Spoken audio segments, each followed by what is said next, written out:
All right, we're doing some marked hands today, starting with Brian. Brian is facing not one, not two, not three, not but four limpers in the small blind with ace jack, and he chooses to go to 20 bucks. Yep. All right. And then we actually end up getting called. Yeah, So this is a nightmare. So you're now playing an $80 pot, roughly out of position with ace jack. This is not ideal. I mean, don't worry, see, it gets worse. so you just you note this and then you start ISOing bigger. Yeah, and the reasoning not that I didn't ISO huge was that I can usually get these people out of the way, Yeah, but I didn't really consider the fact that she open limped instead of limping behind, which means generally she's going to have some stronger hands um, true. than she would if she had, if it was limp and she was in one of these positions and then she called. So So we're I'm trying. are we like pretty much 400 bucks here? We're pretty much 200 big blinds deep. I'm way deeper, but I put effective stack. Okay. So this was effective stack. She had about 400 in front of her. Okay. Um, So you've had a good Everyone night else, so far. yeah, I think I'm sitting around 700 probably. So And she's on 400. Okay. So you're playing 200 big blinds deep. All right. yep. So we get a pretty good flop, and this is where just there's my reasoning for I check here. I think that this is a big better check spot, solver wise. I think it Well, would. no What do one you mean knows by what big? solver What would do you do here. consider a big bet? Not overbet, but I think it would be with multi-way, I guess it would be a slightly smaller than what the normal big size would be, so maybe around half This pot, but I is think heads up. you're in an unsolved spot, Brian. I don't know how much solver helps us against three different ranges here, right? I No, mean, I think we what he's saying is that if this was heads up, like in some sort of single raise pot and it was heads up, this oh could definitely be a bigger bet here. Like if it was button small blind, and Mhm. yeah, I however, think heads up too. because of the multi-way nature and really it's pretty wet. Um, my thought was that if you were to somehow get this into some sort of solve situation, it would not want a big bet. Okay. Yeah, and I went for more information. I have a strong hand. Multi-way, it's not I'd be obviously much more comfortable heads up with this hand. So I just check for some information and also Um, this guy tends to stab a lot with absolute air and with weaker hands, even multi-way. He'll just stab when he's in position. He's last to act, from at least what I'd noticed. He had done There's a couple of different situations where he'd stab the flop multi-way, get called in like two spots, and then just completely shut down till the river and then fold out. So it seemed a lot of like he was doing a lot of just stabbing at random. And whenever he was in position and people checked him, so I was like, all right, we can check here. He might bet hands that he wouldn't normally call with, so we might be able to get a little bit more money in. And we also get to see the information of what these other players end up doing if they end up leading out or anything like that. So I make the check here. That's my thought process for why I did it. I would check here And too. yeah, I mean, we don't like giving a free card on this texture, but I don't know a better way to approach see, my massively argument for multi-way why here. I think I should bet here is that a lot of the time I probably do have the best hand here. Um, I mean, like there's obviously Jack eight pocket fives. They have a ton of pocket pairs in their range that are smaller, like less than 10x probably 10 10. Yeah. So I mean, a lot of them they're gonna tell me right now too if I do bet that when it's multi-way like this, it's likely that they're just gonna come back over the top here if they flopped a set of eights or tens or something, and then it'll be a So, lot easier to get away. so I would Brian, I agree. You oftentimes have the best hand here. However, I don't think your equity is super great. Like, No. yes, you may have the best hand, in an absolute sense here, but your equity with three other people in the hand and you're out of position. So you're not going to be able to realize your equity as well, Mhm. is what I'm getting at. Like, yes, you may have the best hand. However, it's not great. Yeah, it's not invulnerable, and that's the only reason I like the check still. I don't hate the check. I just think that there are arguments for betting that, but because also they're gonna call me with. There's a lot of worse hands I'm gonna get called by. So, but then again, it's still, you're multi-way. You just don't love. If I get called in three spots, I'm probably just gonna have to shut down on the turn I mean, it feels because Oh really yeah. nitty, but I mean, one way to understand where you are here is to give these guys each what we would imagine a limp calling range is, which is probably like 40% of hands, and then compare your equity against one person yeah. and So compare that against three other people. Like if you put this into a range and like can you do like three people? Can you do four players in this? I can't do four. I think I probably can. Oh, Yeah, it if you just could went get it out. to four players, it's interesting to see. Because all of a sudden it's gonna give you a very clear, well, not clear, but it's gonna give you at least, can you add players here? One more, one, that's it, one, two, three, four. Okay, so I have ace jack suited. Board is jack. Can't be a jack of spades. Um, what the hell? How do I get this back? Clear at the bottom. Clear board. Clear board, yeah. What was the board? Jack, eight of hearts, five of clubs. Jack, eight of hearts,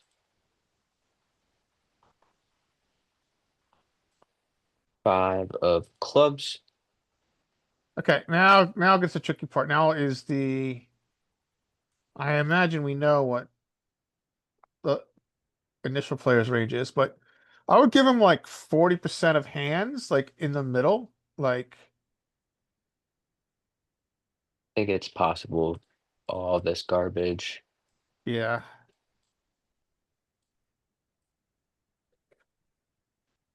I would say even.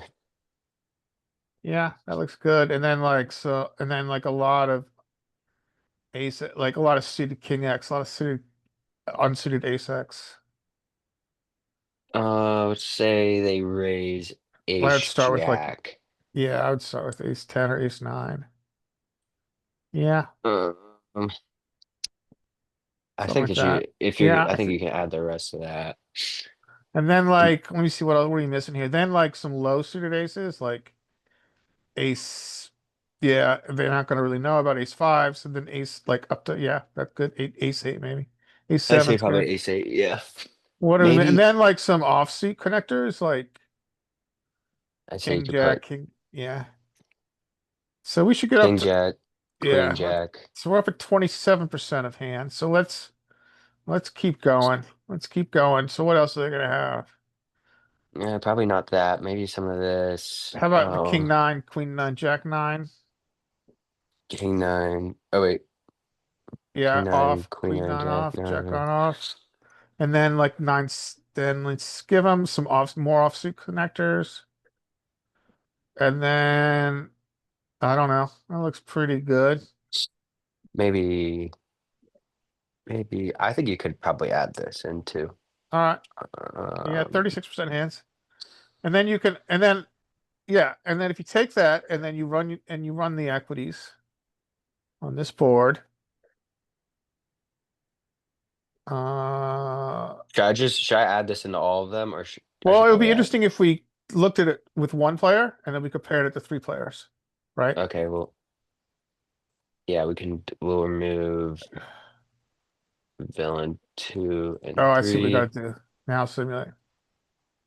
All right, so we got 78%. Now, if you copy the range, you could probably like copy the whole range, like in the like see the top. Yeah, okay, that's a good way to do it. And then okay, so we're at what 78%, right? That just happened. Oh, scroll up. So It's probably still there. it's it just like, oh my gosh. Oh well. Let's see. Well, you got the range though, right? limp call. There we go. Okay. So I don't know exactly how all of this solver works. So let me do, or this equity calculator works. Uh, And then, Jack eight. What was it? Jack eight, five is clubs, I yeah. think. Okay, and then we add two two players. So villain And then, two. so, yeah, then you can just add them. That's actually pretty cool. I didn't know how to do that till now. All right. Now run your, now we got what, 1, 2, 3, 4. Yeah, we got 4 players. Simulate. Now I'm down to 50%, which is Yeah. not ideal. So you're gonna win half the time, but these guys have a lot of, yeah, it's not as dramatic as I thought it would be, but you get the idea. It really, Yeah. they steal a lot of our equity when they're in the hand. Okay. Yeah, that's I mean, yeah, so my main thing for betting was the only reason I wanted to bet was one, results oriented, but two, when they're on a heart draw or a open ender and, start putting some money in and making them pay because I'm only going to get two streets against those, but it's still so many. I mean, it's not impossible that I'm against, a lot of two pairs that I don't think they're going to slow play, but I don't hate the check either way. The check's fine, I think. I think I So prefer check here. so I check, and I agree with what Mike's saying of, it's just they have a ton of equity against me either way. That I think that I do also get more info from the check. So Yeah. Yeah, I mean I think that's what I come back to here is that you're gonna get a lot more you're just massively multi-way. I would just call here and see what happens. I did. And then we get Okay. called at one All right. spot. Now we gotta So pay close attention to textures. yeah, so now what I'm coming to is that I am likely ahead of this player. This person's still uncapped. But it's gonna come out on the turn how strong his hand is. Yeah. So like we're gonna figure out there. Nothing gets here from That is a this. brickish river. I'm sorry, Ye- turn. Yeah, So so I we like that continue to turn. continue to check here. And then he checks back. So now I'm like, okay, he does not have two pairs. At max, he has a weak jack. I think his best hand here is a weak jack. And then I don't really think, I mean, eh, he's not the player that's betting a draw, especially So last yeah, so act. we can strip both the ranges of there's gonna be some traps here, but we can strip the ranges of a lot of stuff. We can strip it of eights. We can strip it of jack eight. I think they have threes too. We can strip it of sets a lot here. Yep. And oh, I apologize. Did it check through on the flop? No, no, the flop, the turn check through. The flop was the guy on the button bet small. I made the call, and then this Okay, how player small? called. He bet like one third pot,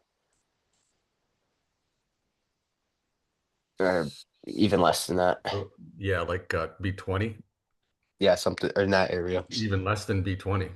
Yeah, so he bets $15 into Yeah. 80. So like 18. Okay, be like less than 20% pot size bet. Excuse me. Okay. Which, yeah, Um, so so what now, okay, because of this size, I was distracted, so I apologize that you went forward. Um, you're good. what do you think? What do we think about raising now? I don't think it's the worst. It still makes me really nervous with two players yet to yet I you've think yet to. if I Yeah. Yeah, was I like a if I was check here, raise. I'm gonna raise a lot of the time. If I'm in position and have these two players fold in front of me, or if one calls, one folds, I would have more interest in raising. I like a raise Um, here because of the size of the bet, number one, and it will clean up equity that you from these other two players here. Um, Now, if you raise and then one of these other two players just comes alive and re-raises, I mean, you're done with the hand. yeah, I'm But I folding. think by raising, and you don't have to go big, um, you will clean up some equity from these other two hands, and you might even get a fold from this other guy, but you know what I mean? I think when you get a fold from these other two players, that hands include, they're still going to call with heart draws. They may even fold them, which is great.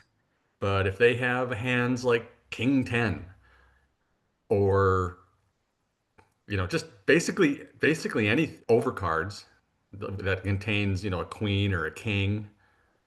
And then of course you have these straight draws that they can have. I think when you fold that out, when you fold those out, that's good. But anyway, Yeah. that was my argument for raising now, that he's used such a small size. Yeah. And I don't disagree with you. I think this could be partially this. You guys saw the hand I played a while ago where I played it so poorly, but it was a very similar board, and I had ace jack, and I check raise some guy. He jammed my dumbass, re-jammed over top to try and push the last guy out. It was so stupid. That was a bad play, and I think that maybe that was part of my brain multi-way was remembering a bad play that is in a different situation here. And this is different from that situation, and I hear I you. can't think about that. But I also Yeah, I was mean, like, you all could right. go to 40. I mean, Mike's logic makes sense. It's very hard for a lot of marginal hands that can improve on turn to call. So, The main reason I think, not that they're like making super plays, but if one of them, which doesn't, it still goes along with you, is that if I raise here, I'm gonna get jammed on by any sets that we're slow playing, which isn't really a problem. But if I call here, um I'm trying to, what was my reasoning? I don't think I would jam No. eights over your raise. Yeah. Oh, okay. Yeah. If you were one of these other guys. These guys, they would. If I was slow playing my set, I would be comfortable with the flush coming in 33% of the time. And I would slow play eights and fives here if I was in the two guys in the middle of the sandwich you check through. But that's a very small part of range, right? I mean, Yeah. let's not monster under the bed here. That's not their full range here. Yeah, in my head, I think that I like a check raise more if I have backdoor spades. But honestly, actually, that might, is that worse than actually because I have more equity there and I don't want to have to fold instead of just calling? I mean, I Yeah, I I'm not understand. sure. The check raise is, I don't hate the check raise though. And normally that's a play that I would find with top pair multi-way. I don't love. I generally try to get more in line. Heads up, Yeah, and I wouldn't check raise this either if he had made it half pot, you know? yeah, Like this size just kind of wants me to get a little more value now that this action has gotten to this point. Remember, we check to get information, so to speak. We check, and if it goes bet, raise, re-raise, I mean, we're fold. If we check and it goes bet, raise, heck, we can probably fold. But now it's gone check, check, check, tiny bet. yeah. This Um, is definitely. I think I should check raise here. I agree with you now. I think But I mean, that's a and I'm better not play. saying I'm not saying the call is like some kind of like let's bat or anything. I just was No, um I feel yeah. I like don't think the that would call's be the way to bad. go. I think that you're right though. That I can get. You can't be worried about the other hands. I'm not. I shouldn't be super worried. I mean, there are slow played hands there, but I shouldn't be super worried, especially when this guy stabs super often. But yeah, so I think check raise is valid and that's a play. I think I should have made that play. But all right, well, You can go either way. I mean, Mike's point is that there are positives that come from a check raise. But yeah, I remember your hand last week where you check raise shoved and ran into it, so I can understand. That was stupid. That was really dumb, though. That was just so stupid. So, Oh man. so this is $15. So if you were to raise here, would you go like 40, 45, Mike? Um, so I would go 15, bigger. so this was 15 into, this was 80. 15 into 80. I'd probably go like 60, I think. Okay. Yeah, I would go bigger as well if I am gonna check raise. All Um, right. yeah, so I mean it's the question, do you think that they are calling my raise with anything other than the ace of ace high flush draw? Yes, I think they would. Oh, Okay. well, okay, I take that back. Well, and like, I take that back. I was thinking if you're talking about, so if he bets and you check raise to like, let's say we said 60 or whatever, do yeah, I think these other two players will call with worse flush draws than a nut flush draw? And that's a good question. I don't know. I yeah, I would I think imagine, they might not even call with the nut flush draw just because it's a very passive table. Um, this lady was pretty passive, so I think that she might just lay it down. Um, yeah, but that's kind of, and I don't want to go multi-way with a bunch of flush draws. So yeah, I think I should just fucking raise here. I think I agree with that. I think I should have just raised here and try and get this heads up. Yeah, I think the argument is that you just fold. I mean, the part of Mike's argument stuck with me is that you deny equity to marginal hands here, Yeah. and you deny And equity to some draws, depending on, what the draw is. it, Some people aren't going to fold. Like you wouldn't fold like 10-9 hearts here, but some people are going to fold some stuff. so like heads up, this super tiny size, I'm raising for sure to try and get him to call with worse draws, Yeah. worse hands, obviously, and draws. So I think I should be raising even more here, multi-way, to try and get heads up. And at least that's what my thought process is. Is that wrong? Like I think I should want to raise here more than. Yeah, heads up. Yeah, absolutely. I think I would raise more here. Heads up.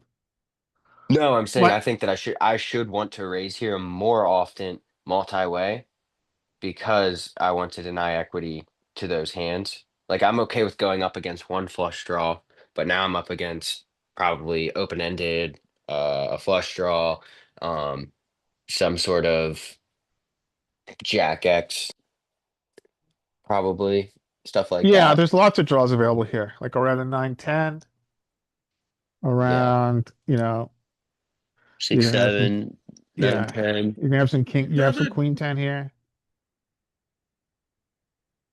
Lots of Okay, draws. So yeah, let's go to our turn. So our turn is a good card. we get a turn. I continue to check. We get now it checks through, and now clean river. My thought process is let's bet for value here. Yeah. Um, we got to get it's a decent sized pot, but I think there's worse hands that will call, worse jacks. None of the draws are going to call either way that missed. So let's try and get some value from worse hands. Not really a great river. Um, Mm-mm. it's 6-7, Six, obviously. seven. Oh God. There's no young kids at the table, so I'm less worried about that end. But 6-7 gets there, but I mean that's and then Queen 10. Queen 10, but I mean Queen 10's still possible for sure. Mhm. But Queen those 10, Jack 9, 8, 9. 8, 9, yeah, all those hands get Yeah, there, good but I point. still think I should be betting Pocket here. nines.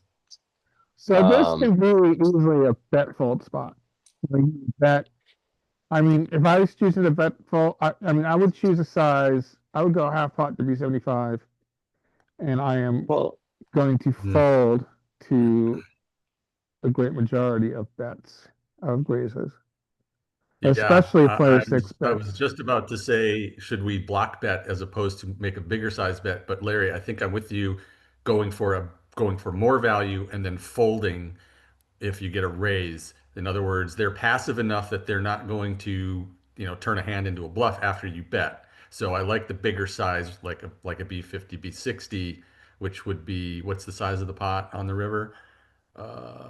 Go back Like one, 40. 64. Yeah, like 40.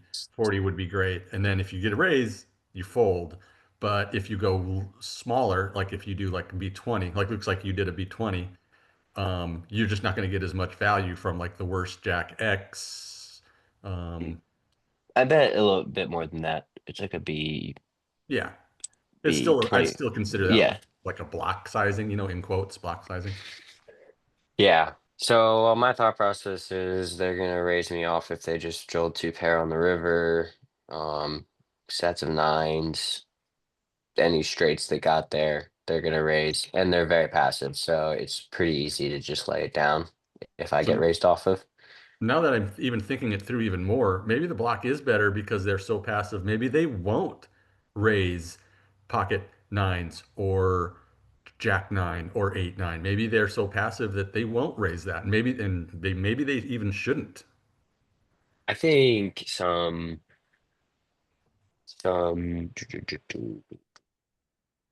what good hands that are better than mine wouldn't raise? I would say hands that are better than mine that wouldn't raise would be uh maybe 8-9. Um, but I still think that they might raise here with 8-9. I mean the thing is that my range is I'm still can have straights and all that stuff, so I could understand why they wouldn't raise whenever. And then I lead into the river here. I check the flop, called the flop, check back on the turn, check through, and then the straight, the card that changes the nuts comes in, and I lead out and start to bet. I can still have straights here for sure. So they would maybe not raise, but I think that they are passive, but I think that they look at absolute strength of hand, and if they made two pair on the river, they're gonna be excited and they're gonna throw in some more money. But they are pretty passive players generally. Like passive in the sense they're not betting draws. I didn't notice people doing any betting of draws. It's kind of more or less just call with your draw and try and make your hand and then come out and bet is what I would say. But when they make a strong a hand with like this guy right here, very specifically, would make a strong hand and just put all the money in with no regard for what type of action has been going on. Like, oh, I made a Okay. full house, I put all money in, or I made three of And a kind, I put all money in. we're pretty confident they're not going to raise you with like king 10 of hearts or, No, like they're not going to bluff raise you with a draw.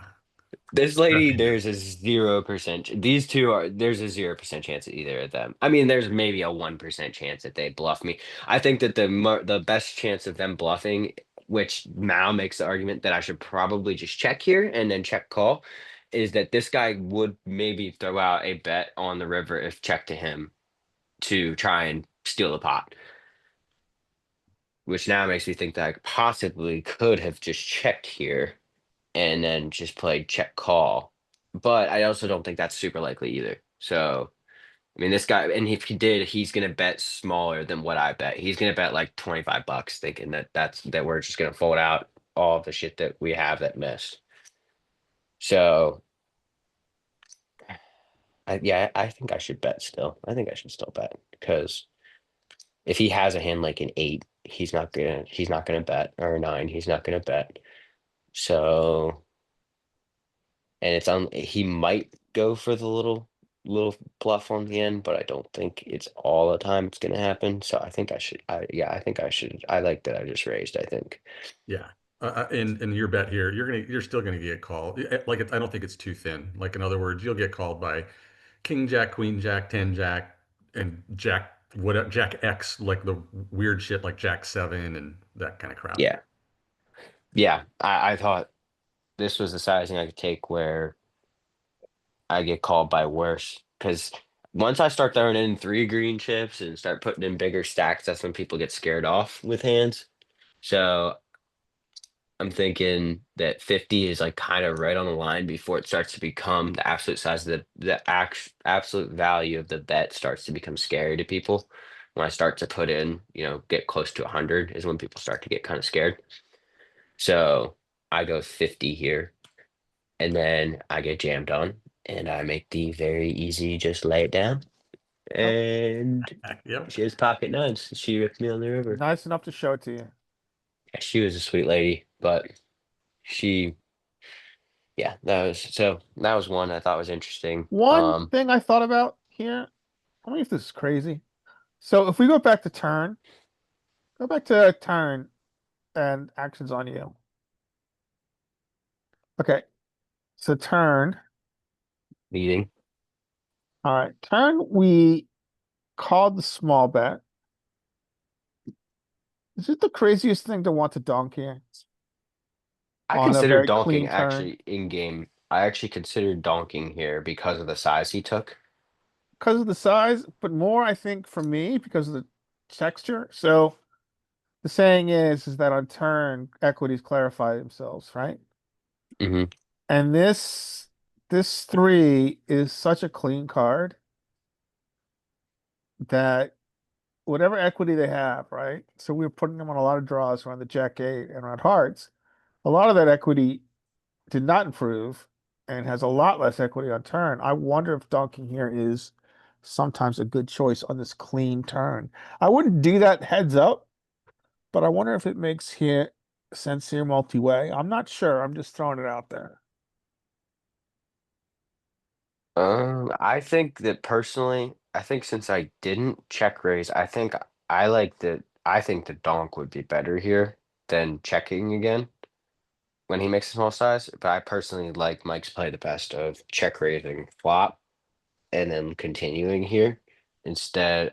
But I think if I didn't make that play, I think one thing I could have done better is call that flop bet and then donk on the turn here. Yeah. I think that would be the next alternative to the play, to the next best option, I think. Yeah. I mean, like I don't think checking's bad either, but No, I I don't think it's don't bad. I don't think I like blundered this hand. I just think No, I don't think you blundered either. there's I improvement. I'm just curious if, I'm just throwing ideas out. I wonder because it's such a blank, such a brickish turn. Their equity with their draws has gone down significantly.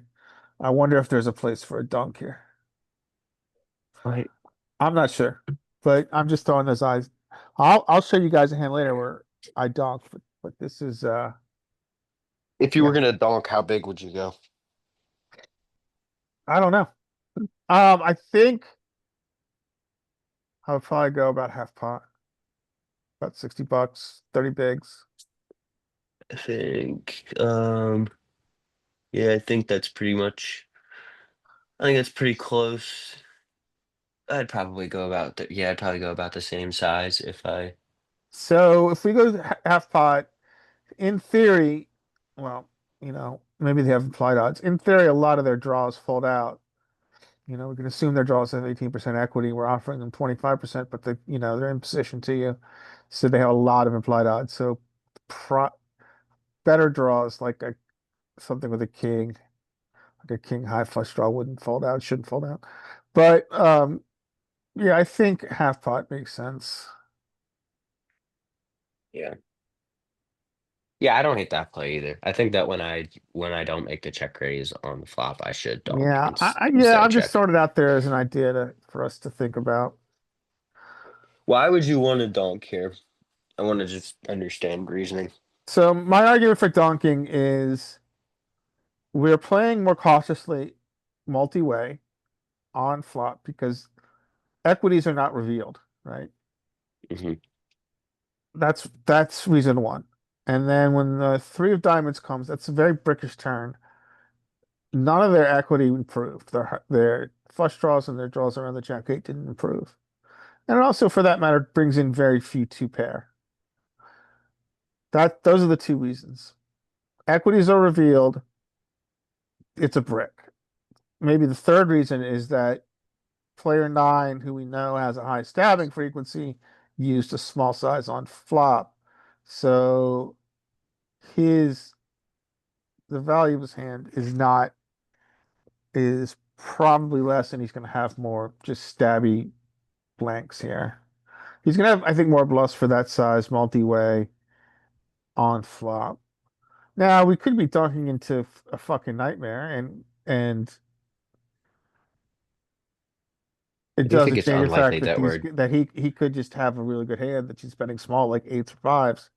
But it's just, it's an idea that maybe makes sense because this turn, it's mostly based on the fact this turn is such a blank. okay. Yeah. Yeah, I think now that I look at this more, I think there's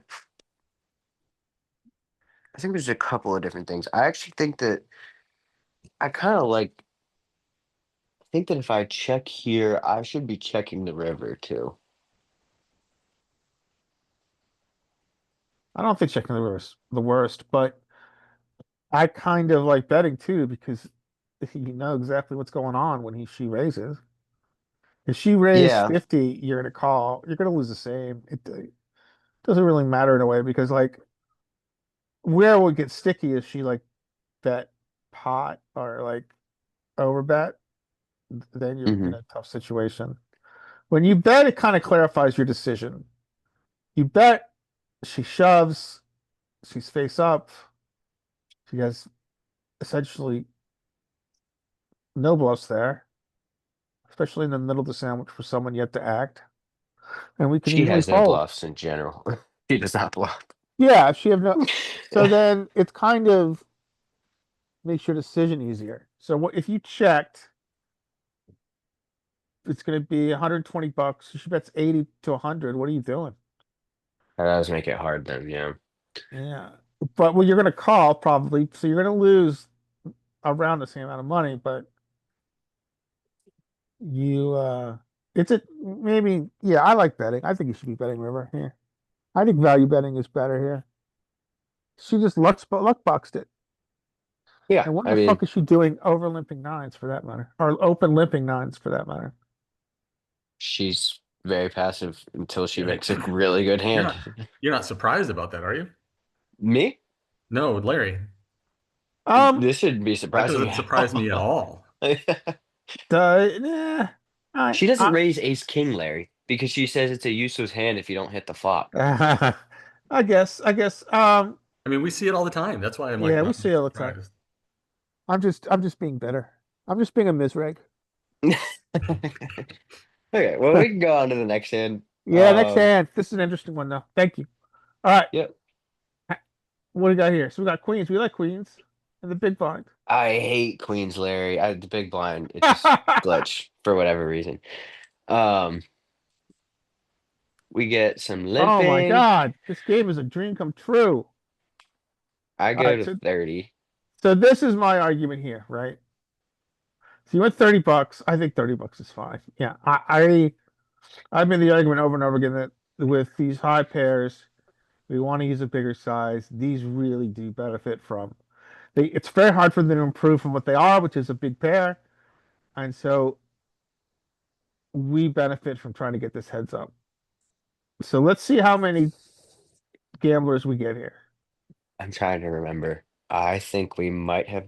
Oh, no, we did not get heads up. I thought we did, but we did Yeah, this not. hand is worth a lot more heads up than it is multi-way. So, quick note, this guy, I had seen him when he sees what looks like weakness, he will start to try and bluff like 3 times. I saw him. He got caught bluffing like 3 times. And he didn't go huge on his bluffs, but he went bigger than most players do. Most players at these games, they'll bluff with like the tiniest size ever and be like, "Oh, how'd you call me with fours?" Like, dude, you bet 1/10 of the pot. So no wonder I fucking called you.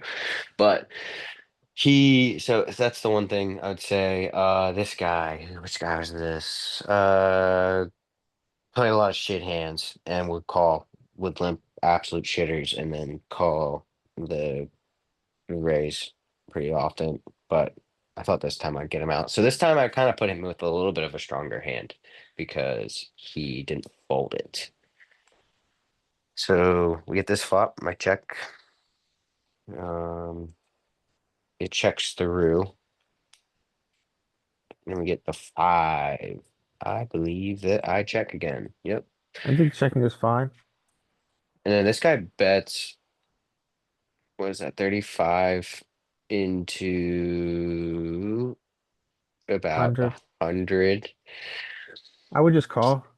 Yep, Mhm. I just called. And then this guy calls behind, which I'm not loving. That's uncomfortable. Yeah. So So let's do some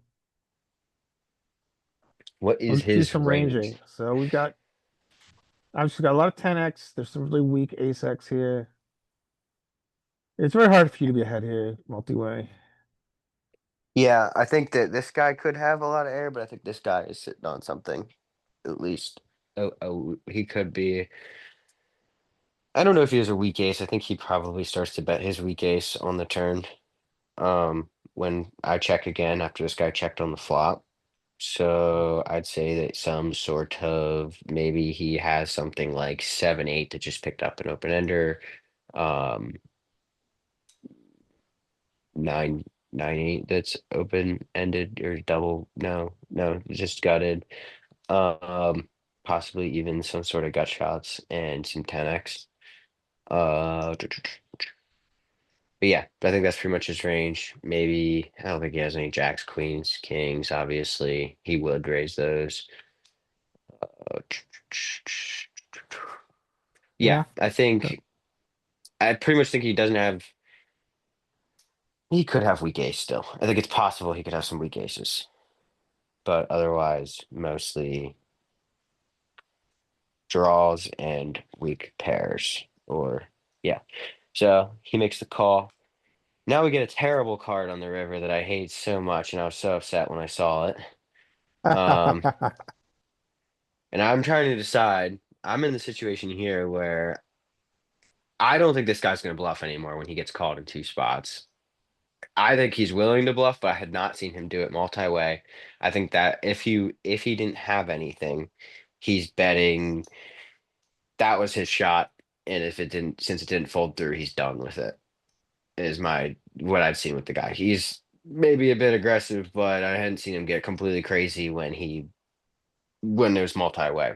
So I think I need to bet because one, I'm gonna get raised by King Jack, but it's a possibility, but it is what it is. If I get raised by King Jack, it depends on the player. If it's him, if this guy raises, I fold. If this guy raises, I call.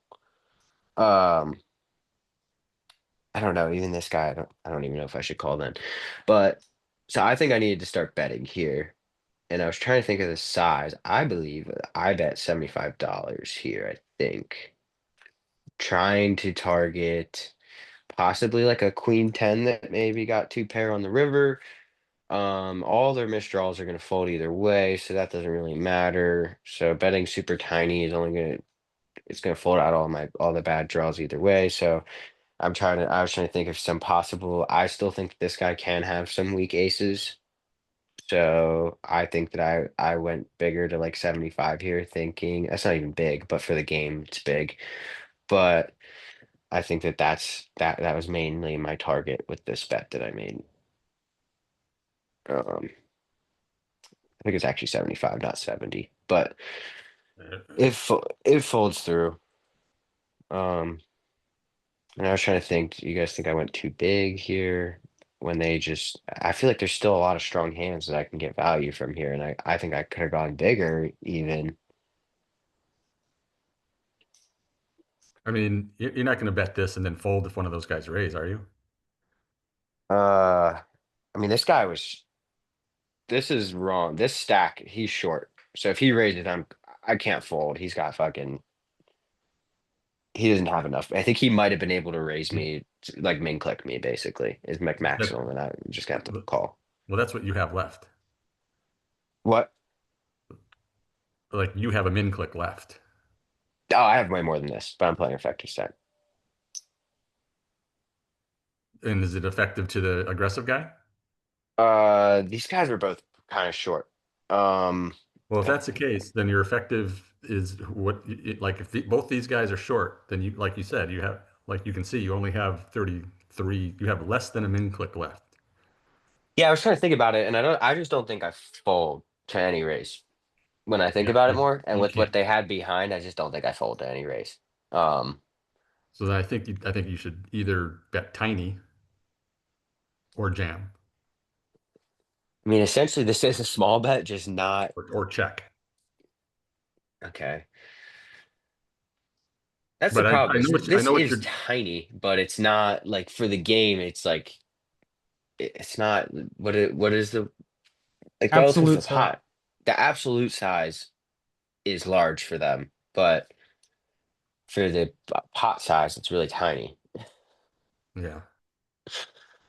I mean, One thing to remember about absolute size is as the pot gets huge for them, you know, the greed of that pot makes your your bigger than normal bet. They may not know pot odds, but they may know there's $400 there. There's never $400 there, that kind of thing. So that's a possibility. okay, okay, yeah, I find that to be difficult with picking my sizing. Is that when I want to go big, I try to go smaller because of the way people just fold out whenever you start putting in bigger sizes. Um, which is also good because then it makes it easy to bluff people. But yeah. So so Mike, you were saying bet. You said I should. You think I should go super small or check here? Well, when you said that you were going to fold to a raise from that player, Oh, player yeah. six, When and I rethink possibly about even it, the aggressive guy, I was like, no, no way you could fold now. Yeah. yeah, I agree. I know they were short. I don't know their exact stack sizes, but now when you think about it, I mean, I'm sure if I was at the table and they put it in the raise, I'd have been like, how much is that? And just called it off because I know they were both pretty short in general, at least for they're usually the one guy was probably had like 75 bigs, and I'd say that that was probably about close to what both their stacks were is in that area. Starting stack. Well, you And can't I fold like because the you're idea being that you're valued. leading here because you have super strong hand and they have a lot of second best hands. And if they're going to call their ace X hands, they may have made two pair here. They may have had two pair. They just may have just some random ace X. Then just rather than leading for half pot, lead for what you have left, which was only a 75, like a 75% size pot, right? So just either put it all in and get called by their ace X. Yes, you're going to get called by king jack as well, but you're going to get called by worse at probably a better frequency than, normal, Yeah. or a better Yeah. frequency than say like your theory would say. So Brian, if you Okay. remember last week, we went over specifically a hand and we did the math on it saying, okay, what do you think your percentages of that they call this bet rather than that bet, right? And we Yeah. determined that given the percentages you believed your bet size was good. But on this one, think about it. So you can put in $75 or you can put in 132, $140, right? Those are Yeah. that's what you got there, 140. And what percentage of the time do you think that they call 140 compared to 70?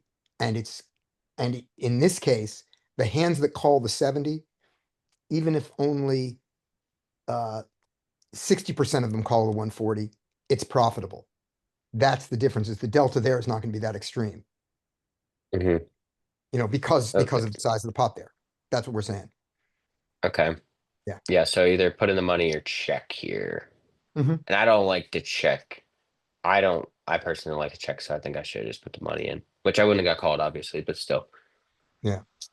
All right. I mean, actually, I guess we were talking about prior people being skeptical when you do jam.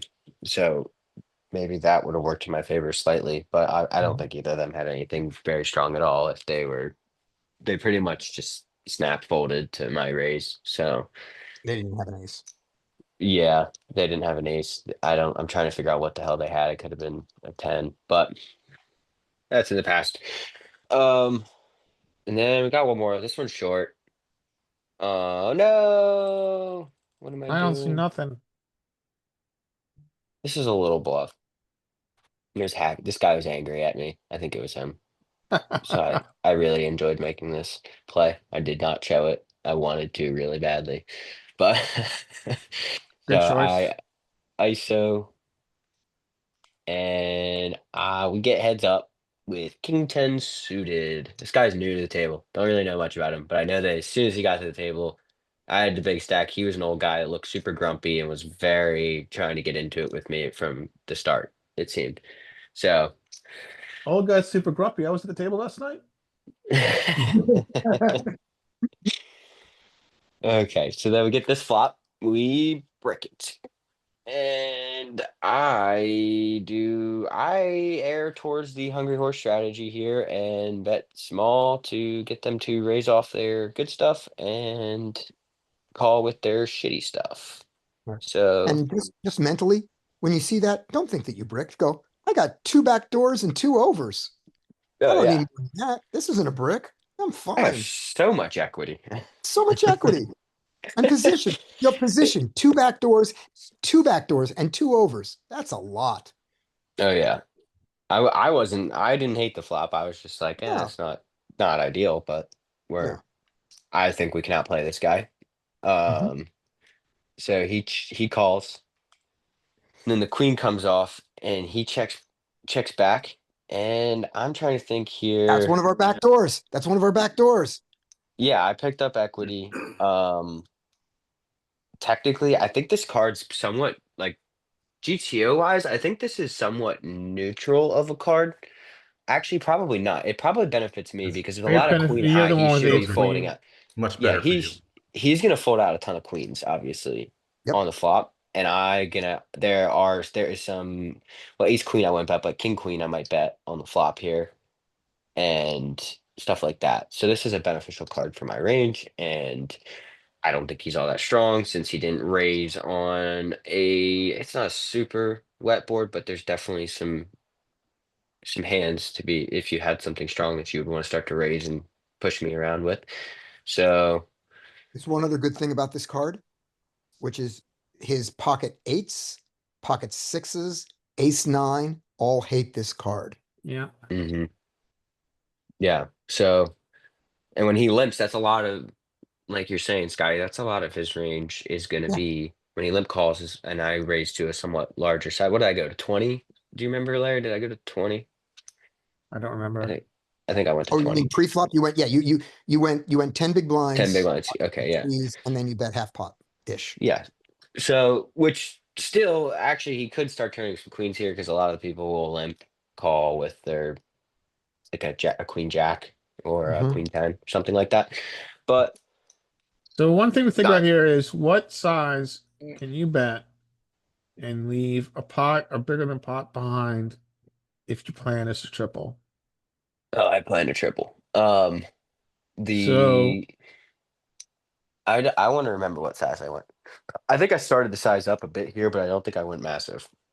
Yeah. You know, S- like a 38 would be about right, right? If Yeah. you bet 38 And a big 60 blinds. would be, and a 60 would be problematic. 60 big blinds would be, an yeah, overbet here is problematic.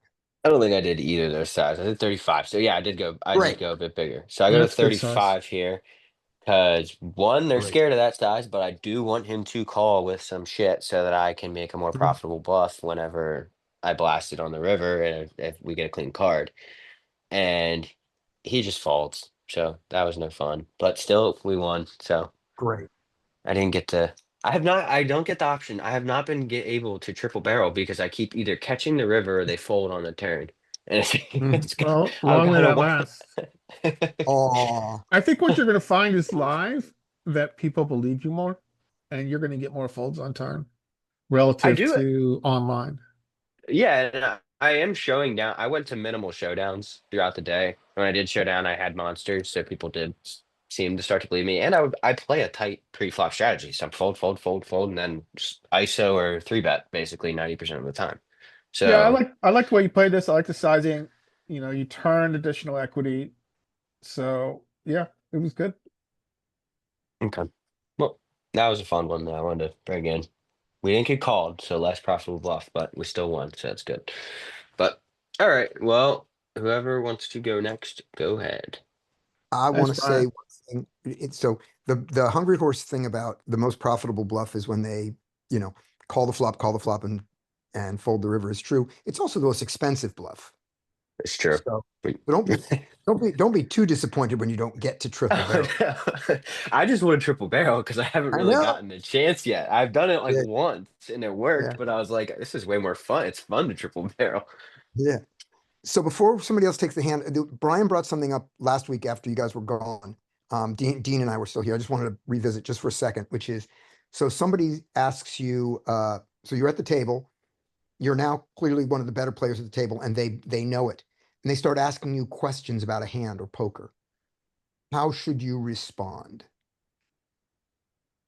Yeah, that was a good conversation. I And it thought that was happened really, again. I thought that was, yeah.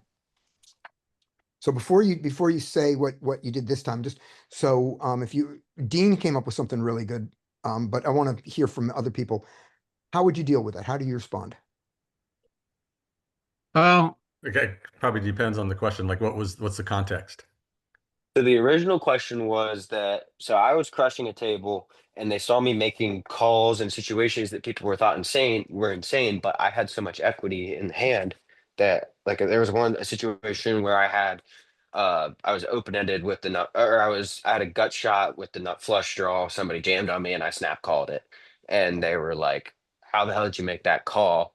And then later on, a guy was in a similar situation. He said, what would you have done there? And I was like, I don't know, man. It's a tough spot. I'm fucking snap calling 100% in my head, but I don't really want to tell. I don't want to improve their game. I want them to continue to play poorly. So I would I would say depends on how drunk I am and if I'm in a gambling mood. I Yeah, just said it's a tough spot. That's what I said. And then he yeah, was like, "Well, you snapped in a similar situation," and I was like, "I don't know, man. I don't know. I guess I just felt that it was gonna come." yeah. I Yeah, would that's a good one. I keep just felt it was everything good. That's a good one. keep everything to I just got lucky. I just felt like gambling. Just kind of just don't indicate, don't talk strategy. Don't say, oh, well, I had the blockers to the straight and, two overs and my equity was probably pretty good based on the pot odds. Don't get into all that. Just be like, that's how I would approach it. I got lucky. I just wanted to gamble. I'm not sure I wasn't really paying attention. Yeah, I was just kind of I didn't know what to say. And then I had other people that were like accusing me of being a pro, which I'm like, I'm not a pro. I'm trying to become one, but I'm not.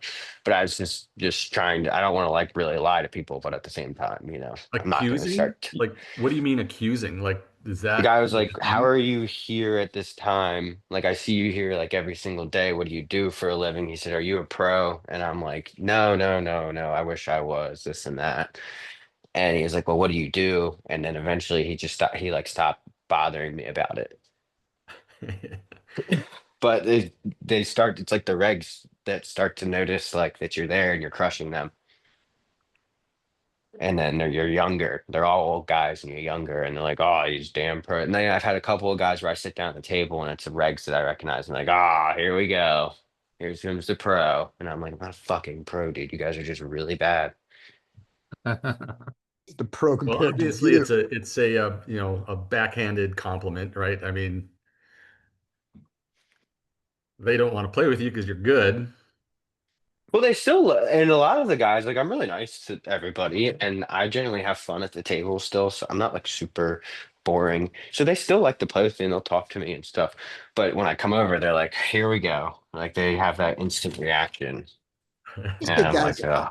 Yeah, that one you don't have to. That one's just fine.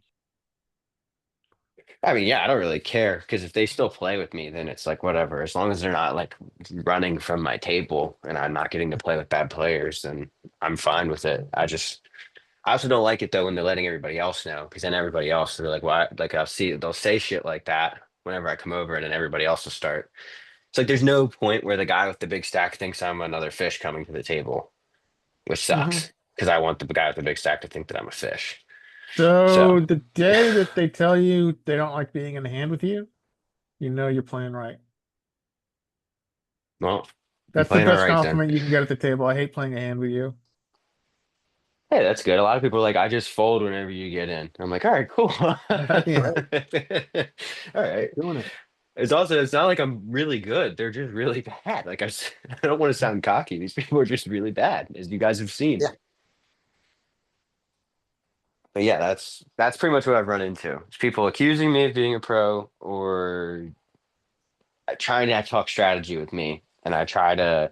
We got into like an ethical talk about it, whether we should lie or not, because we know it's wrong to lie. I mean, we shouldn't really lie, but at the same time, I I don't think you want them should to get better.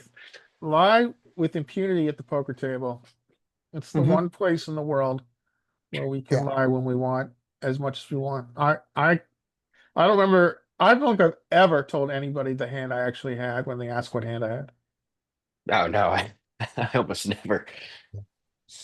So when somebody asks you, why'd you do that? Then it's then it's a really easy answer to say, I was feeling lucky. I didn't think he had it. Any of those things like that, right? But if they ask you a different thing, like, what would somebody makes a call or somebody does something and they say, what would you do in that situation? Would you have folded? Something where they're asking you a specific strategy thing.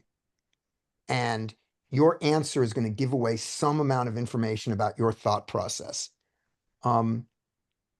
What kind of thing do you want to say there? Yeah, that's the one that was hard to answer. Was when the guy was asking me specifically what I would have done in these situations, and I was like, oh man, I don't know. It's a tough spot. That's what I'd Yeah. say now. Yeah. That seems like a really good one. I don't know. It's a tough spot. Or give them bad advice. Like That's what I would that. have I would have folded when it was a clear call. Yeah, Yeah. I mean, I've done that as well. I try to reinforce bad play. Hmm. I mean, that's like what you were talking about, Scotty, when the guy had 3-2 and I had pocket queens or whatever, Mhm. and he drilled 2 pair on me. Yeah. And it was like, oh man, good hand, dude. It's hard to play against you to continue to get him to play shit like that because over time we're obviously going to make a ton of money against a player like that. All right. So, So who else got hands? I got hands. Mike, you have hands. Scotty, you in a place where you can show hands? yeah, I'm here. So, why don't you go, Larry? And then if Mike doesn't come up, I'll prep some right now. Are you here for the duration? I'm here. I'm done with it's 7:30 at night here. What? You're in Europe. I'm in Spain. Oh dang. Oh shit, that's awesome. Spain. I just finished my work day. All So right. I'm here for the rest of it. I've got a tragedy in 3 parts. Can you see my hand? Yep. Yep. Oh, that's the first problem. Bad beat story incoming. Yeah. There are no cards on this one. That's interesting.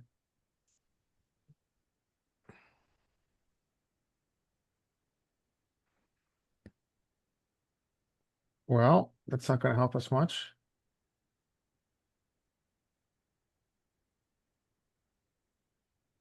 All right. So here's a hand. We'll come back to the hand with no cards and try to figure that out. So I've got straddle on. I am in the big blind, pretty deep, but not as deep, like 125 with the straddle. I'm going to 4-bet, a 3-bet. I'm going to go to 45. I'm going to use a bigger size because we have the straddle here. Is that a bigger size? That's a smaller size.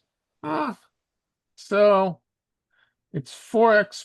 So it's a 5x open, and then I go 4 times and change. I guess it's not that big. What size would you guys use? 50 or 60? 60. Yeah, I was thinking 60 would be minimum. And I know, Larry, you often give a speech about going bigger pre-flop to get hit up. I do love my speeches about going big free love.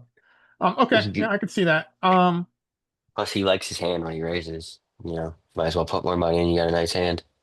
You see, yeah, I can go bigger, especially in big blind. That's fair. He calls. Oh, There we That's a go. nice flop in the nuts. We bet small. I think I like a small size there. I don't. I mean, this is a dream texture. I don't really see any reason to use any size but small. What's our SPR's one? He had a huge stack. He was running. He's a yeah. reg, and he was just running. I got to the table, and he had like thousands in front of him at a 1-2 table. Yeah, Wow. that you just named a reason why to go bigger, Check. right? You said, I don't see any reason to go anything but small, is what you said, or you said something like that. And Yeah, you are still 4-1, four and yeah, a half to 1 four and a SPR half here. SPR. So Yeah. rather than make it a B25 type C bet, you can go B50 easily, which, for you guys like talking in dollars. So are these dollars, by the way, or big These are blind? dollars. Yeah, so yeah, you could easily go $50 here, if not bigger. Out of position, 3-bet pot with this texture probably calls for a larger size. Like, Yeah. So the- if we were thinking geometric, we'd probably go about 60% pot here, 60-70% pot. Yeah, I could see that. I get a little bit exploitative with this much equity on this texture. I mean, this is a dream spot. and he's an And aggro reg. Yeah, okay. Yep, I can see that. Would you ever check to him since he's aggressive? yeah, I would. But then some people are like, just don't check. Well, I'm trying to unlearn checking actually here, to be honest with you. I think I'm trying to reprioritize growing the pot, this much equity from an early position. So I try to repress, for lack of a better word, my tendency to trap check here and go for a small bet instead, which I do here. And then we get what we want. Now it's the real question. So now the SPR is approaching 2. You put in a reasonably sized raise, kind of raise I would use with my hand. I would use this actually with 8s. I would call 10s, but with 8s and 3s, I wouldn't have 3s, but 8s I would use this size. So what do you guys want to do here? We have a myriad of options available to us, except fold. What would you guys do? If he's bluffing, will he double barrel the turn? Um, yes, I think against an aggressive player, I think we want to just call. Yep. That's what I was gonna say. Because if We are in a if dream he's spot here. capable, I would just put in the call. And with his bluffs, he might put in more money, but he's gonna fold out if you jam now all of his bluffs. So I have a question about Hollywooding here. Scott, are you still out there? Yep, I'm here. Scotty Hollywood Meltzer. I'm all for it. So the way I Hollywood this is I count in my head to 30. So I look at my hand, I look at him, and then this is very meta, and I don't know if it's necessary, but I put out the calling chips. And then I do a feign call and pretend I care what he does when I do the feign call. I was getting real fancy. I don't know if that's Okay, necessary, frankly. Thing's getting cut from the movie, just so you know. What? When you shoot the movie, you do all this, but in the editing room, the guy's gonna go, we're gonna cut it here. Yeah, true. It's not going Yeah, to you make it to the final edit, is it? No, it's Did you not. get your It's not. Oscar yet for your performance? Yeah, exactly. And then once I do my pretend feign, I'm trying to get an information call. I count to 30 and I call. Mhm. Okay, you need to, by the way, if you're playing against the same guys and you have to show down any of these hands, you need to start doing this with some bluffs then, because I need to balance my Hollywood. you need to balance, yeah, because this is an extreme Hollywood, and and your hand is so strong that if you show it down, this will be remembered by anyone who is paying attention. Now, if they're watching TV, they're not paying attention, but this is That's a such an good point. extremely good hand, and you've made your Hollywooding so obvious that they may associate it to it. You have a good point. I didn't even think about that. Yeah. And so I checked to him, and we unfortunately, I think, get a check. Right. Not the greatest river, but we have a good hand still. What are you guys doing here? Oh, this is so hard because He checks back. I mean, I think you can you go bet he's with. not raising an ace. So, okay, you go, Brian, with what you were gonna do. I was gonna say that a lot of what, so what you three bet he calls, what is his range there when he just flat calls? Is he the type of player that's gonna call with ace king, ace queen, or ace jack, or is he the type of player that's gonna four bet ace king? He'll four bet ace king. Okay, so he could have somewhat ace jack suited, right? Yeah, so he's got ace jack suited here. I mean, the aces, I don't, I don't know what he has here. I mean, he's gonna have some clubs that want to realize equity, but I mean, we when really he, like having ace of clubs and the queen of clubs on board, considering this is a three bet pot. This reduces a lot of his flushes. hmm Um, he's got, I mean, maybe king jack, whatever. Who cares? But I just like, does he ever I'll check tell you, back the Four turn as combos. if he improves? Like, would do you think he's ever gonna bluff the flop, check back the turn after he improves to a queen or some shit like I that? don't. Yeah, I'm not. I don't know. Is he gonna do the? Is he gonna use the raise check bet line?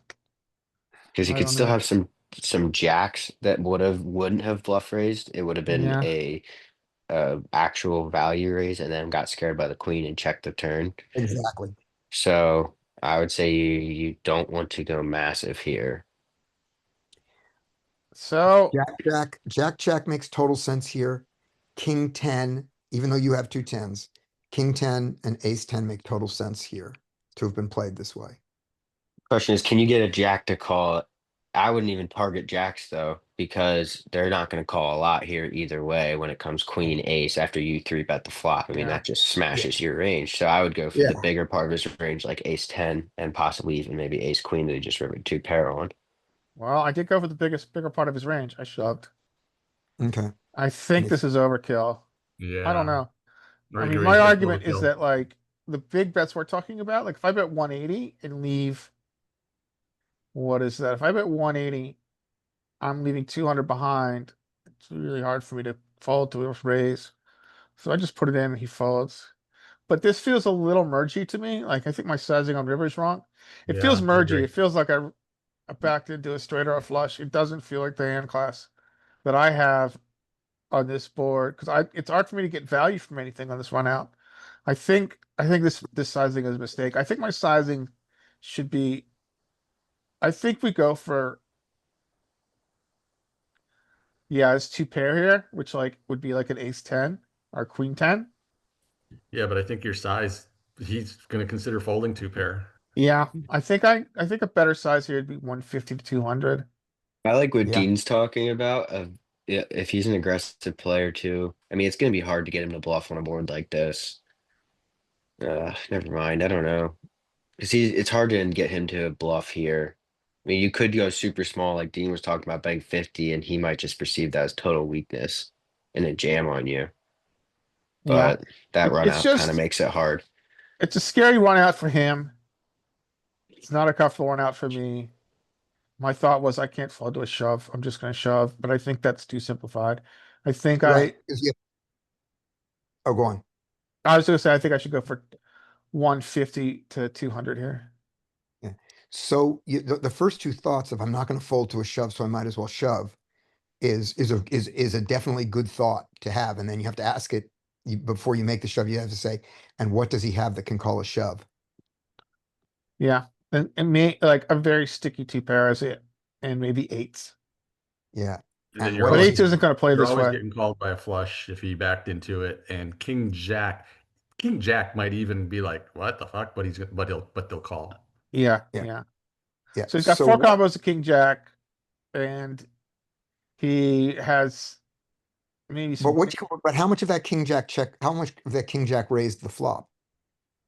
Well, more And importantly, how much of that king jack check back turn to? yeah, Mhm. I that He doesn't doesn't. Yeah, Yeah, we could strip him of a lot of king jack. I could see the raise on the flop more than the checking back on the turn. Yeah, yeah, exactly. yeah. Let's see if this hand is weird. It just stopped. And by the way, I saw Dean put in there, we were talking about pre-flop and the sizing, and I did the same thing. I just punched it in quick for both a small blind and a big blind calling range. That flop is nothing but B50s and B75s for the flop. So it's a big bet board for you um, at 100 big blinds, and I would imagine making it 200 big blinds is just going to keep that up in that range.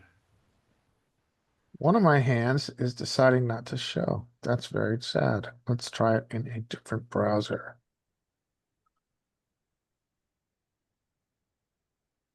Window.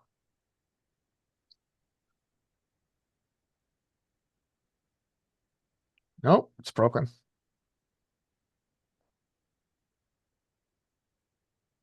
I can tell you what I have here, so I'll show you what I have.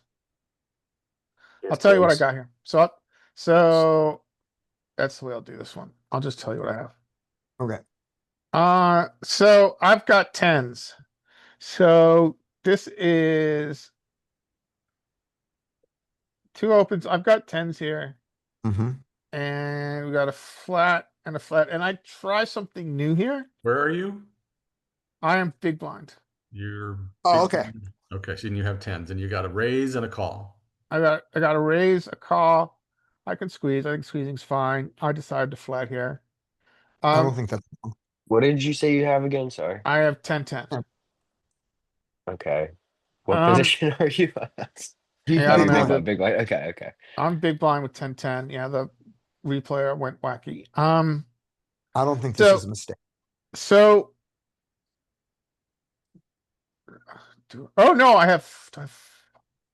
I have fives here, not 10. Sorry. Okay, then I definitely don't think it was a mistake to not squeeze. So I mean- I flop bottom set. So I try something new here, and this is from watching Peter stay in school.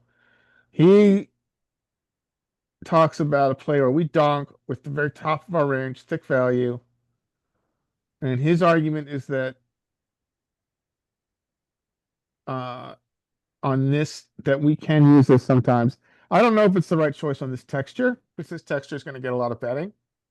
Ace queen probably depends a lot on who the imposition player is and if they have a lot of stabbing they're going to do. But I think the main crux of his argument is that we've got an SPR 10 here. I'm pretty deep, and not with the imposition player, but his argument, I think the crux of it is that a donk looks a lot weaker than a check raise. A check raise multi-way, and this is all about him talking about multi-way. His argument is that multi-way check raise looks incredibly strong and people will overfold. So he likes to donk with his thick value because it doesn't look like thick value when you donk. It looks, some people are going to do this with a straight draw, some people are going to do this with a flush draw. So I have fives. I've got a set of fives. I choose to donk. I think maybe I could have used a bigger size here. But Well, I'm going with like what we see often in solver when it chooses to donk. It uses a small size. the and I think author of it's- your strategy saying the donk looks, weaker, whatever. So you're donking into a pre-flop raiser and a caller. If you went big, like you saying, like, hey, maybe I could have went bigger. Like, say you donk pot. Yeah. To me, that does not feel weak. No, it doesn't. I like this play. And also I think solver uses this play heads up because solver's essentially saying, well, I've got nut advantage on this board. When Not it on this uses a flop. donk. Sorry, go ahead. This flop, it absolutely would not donk. There It would would be never donk this flop. 0%. Absolutely. But when it does donk, essentially it's saying, well, this is an argument for the sizing. When it does donk, it's saying, I've got nut advantage. I've got the nuts. You don't have the nuts. I am not going to use a big size. I'm going to use a small size because I want to keep your range wide because I've got massive nut advantage. That's why I think it uses this sizing, but I choose to use this sizing just because that's what solver uses. It's probably wrong, whatever. It doesn't matter. We're totally out solver. No, but I like what you're thinking though, and I like the smaller size more than the bigger size. Yeah. Yeah. So we get two calls. we got a very brickish 8. Checks back to me. I decide to overbet here. Yay. There it I like- is. One thing that I like about this hand. Now it on. does not look weak. Yeah, No. it does not look. We No. get fold and we get a call. All right, so what is his range at this point? Well, he's got a lot of aces. He's got a lot of draws around the ace queen. He may have a combo draw. He's got people do not value their flush draws appropriately. He might have like a king high flush draw. You have a Maybe. minimum of 80% equity right now. Yeah. Yeah, I've got a shit ton of equity. So he calls. I'm fine with that. 80%? Are we, Yeah. are we really 80, are we really Right, 80% minimum, of? a minimum. Like Yeah. that would be the least amount of equity he would have here, because I'm assuming we don't Six, think he seven has of aces spades? or queens. He's not gonna have No, aces no. or queens is my No, we're assumption. ahead of that. I'm thinking against a combo draw. Yeah, combo draw. I You're- Their the overs combo are draw's dead. got like 33% equity here. Yeah, you don't, yeah. Okay. So like king, jack of Oh. spades. King, jack of spades, 6, 7 of spades, something like that. But Yeah. like we're 18-20% against a flush draw. Yeah, but you usually have at least 80% equity here. Usually. Yeah, we got a shit ton of equity here. And He probably calls. We get this another brickish turn, a river. Mhm. And what are you guys doing? After He he checks. checked you. He checked. Sorry. he checked. He Jam. called an overbet, so he's folded out most of his queen by now. And if Yeah. he didn't, so we are gonna size for a minimum of an ace, a minimum of what an ace is gonna call. And so we don't have to go less than 200 under any circumstances. We can go 262, but I don't think we Put need to the go less. money in. Yep. Yeah, put the money in. Put the money in. And you won't believe what he has. Pocket eights. I'll tell you. Oh, queens. Oh, no Oh shit. my God. That Oh one my stung. That one stung. God. That one stung. And so I left after an hour. This was at like 40 minutes. I had already grown my stack to like 360 from 200. And we're always going broke here. It doesn't really matter, but sad face. Note on villain, did not raise pocket queens pre-flop, did not check raise your little donk bet. I know. Yeah. I mean, if you're going to trap queens, you got the dream. What the fuck? I know. Crazy, huh? Yeah, you should have gone Yeah. broke in a different order. Say it again. You should have gone broke in a different order. Yeah, I would have gone broke Faster. anyway. Yeah. So I buy in again. I double up. And this is about an hour into the session. I won like Larry, what ace do you king do versus with your tens or tens if something. he three bets pre-flop? Say it again. What do you do with your tens if he three bets pre-flop? Fold. Well, I have With fives. fives, but I fold. Yeah, fives. There you go. Yeah. Oh, yeah. I Yeah, fold so fives to does he- tens. Does he have enough behind to make a call? Unless, well, You in don't have theory, you enough, always never mind. fold. I guess in theory, you always fold, but I don't. It would depend on his sizing. If prep. you use the stupid Just sizing, goes- like Let's say he just goes to 20. He goes in to 20, I 40. probably call. I don't think there's enough. I don't think live cutoff. It would depend a little bit on the player, but I don't think cutoff would read the room enough to understand he's now got a wider four bet range. But if you had a Yeah. really good player here, they would read the room and understand they now have a much wider four bet range against dead money, and I am capped dead money. Yeah. If I flat behind a three bet, I think you should fold the fives too. Oh, yeah. I would have folded the fives. I think I would have folded but fives and tens. I don't really have a flatting behind a three bet range. I'm too Good. still too deeply in a relationship with you two, Wizard, to flat behind a three bet range. I would consider folding pocket jacks to a three bet. Yeah, and also three Yeah. bets a winner. I mean, it would have to be if it was $20, I might play along, but otherwise no. All right. So we like kings. We have kings early position. This is about an hour into the session. We are playing with the straddle. So we have what? 150 behind? 150 versus- bigs? Yeah, versus these players so far in the hand. I'm assuming the next guy calls this 465 stack. 140. Yeah, he's gonna call. Okay, so you're the 100 I'm effective. using a bigger size with the straddle and because it's early position. And I don't like taking big pairs multi-way. So you're 100 Those- big blinds effective versus that guy. Yeah. 50 effective versus these other guys, right? Essentially. Yeah, divided by 4. So lovely flop. Jesus, Larry, you flop us down every hand. I was well, Well, you can't be set over set now, at least. yeah, yet. true.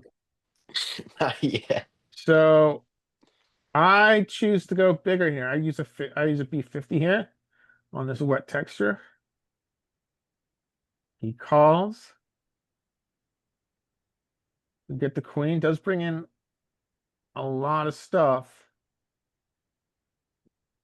2 straights.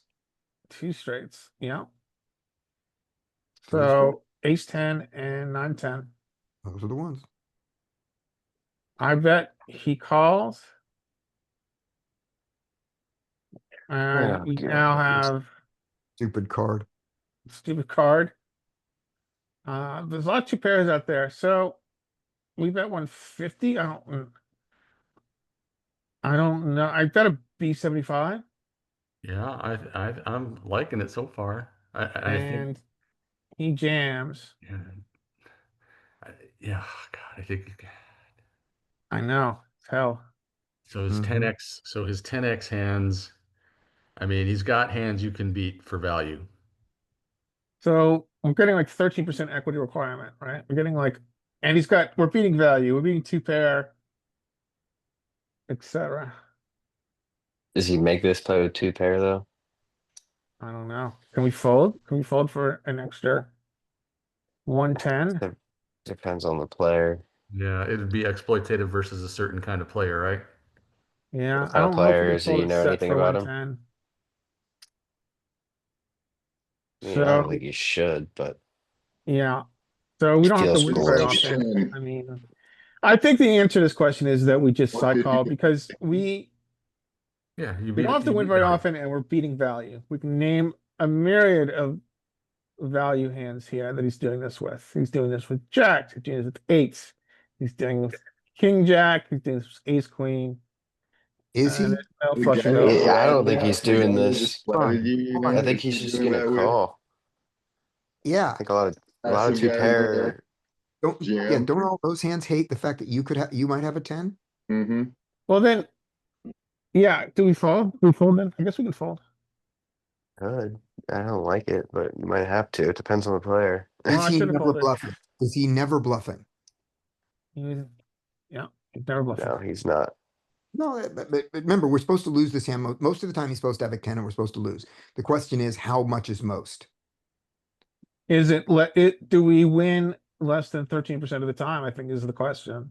Yeah, and the way that we look at that usually in these situations is, are we beating value? And that's a shorthand for, are we beating value that would bet?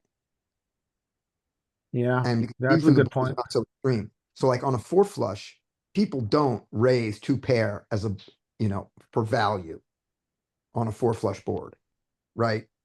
They fold it sometimes and they call prey that you're bluffing. So that's the thing, is all those 2 pairs that you were listing that all made sense. Do they raise the river? Basically, do they turn 2 pair into a bluff? There's even a set of jacks doesn't get here, or 8s. If a set of jacks or 8s or queens got here this way, I It's don't think they- unlikely. And Yeah, they it's don't unlikely, raise. but I don't And they think they just raise don't the river. raise. You? So you're behind a ton of value. Yeah. I think Just I does think you're- nothing. I don't think that we know that you should fold, but I do think that the thought here is, how often is he bluffing? Not how often is he overvaluing something? Yeah, he's not bluffing very often. I think he's. I just yeah. got caught up in the pot odds. Maybe we can make a big hero fold, but it's a big one. But remember, pot Mm. odds tell you tell you what his bluff frequency has to be. The better the pot odds, the less often he has to be You bluffed. raised it. Makes sense. So It's let's look also at, really hard for him to try to bluff here when you raised early position and this is the board. Yeah, it is. all right. I mean, So even let's, if like a bad player isn't going to be, oh, four liner, I can probably get him to fold two pair. okay, so Yeah, let's, it's probably it so- might be a fold even to this price, and this price is kind okay. of ridiculous. Okay, so what's the price? Let's look at it when you have to call it. How often do you have to be right? 13%. I have to win 13% of the time. So so just over 1 out of 7. Yeah, we're getting like 6.5 to 1, 7 to 1. Right. Okay, so we have to find one bluff in 7 values, one bluff in 8 values. So let's look at how does he get here with it? How hard is it to get here with a 10? It's easy to get here with the ace 10 of dime, yeah, as played. Jack 10 King of, 10. yeah, Jack 10 can get here. He can call you a Jack 10 suited, right? On the flop. And Yeah. Jack 10 can make it this far. So that's 3 combos that's 3 combos there.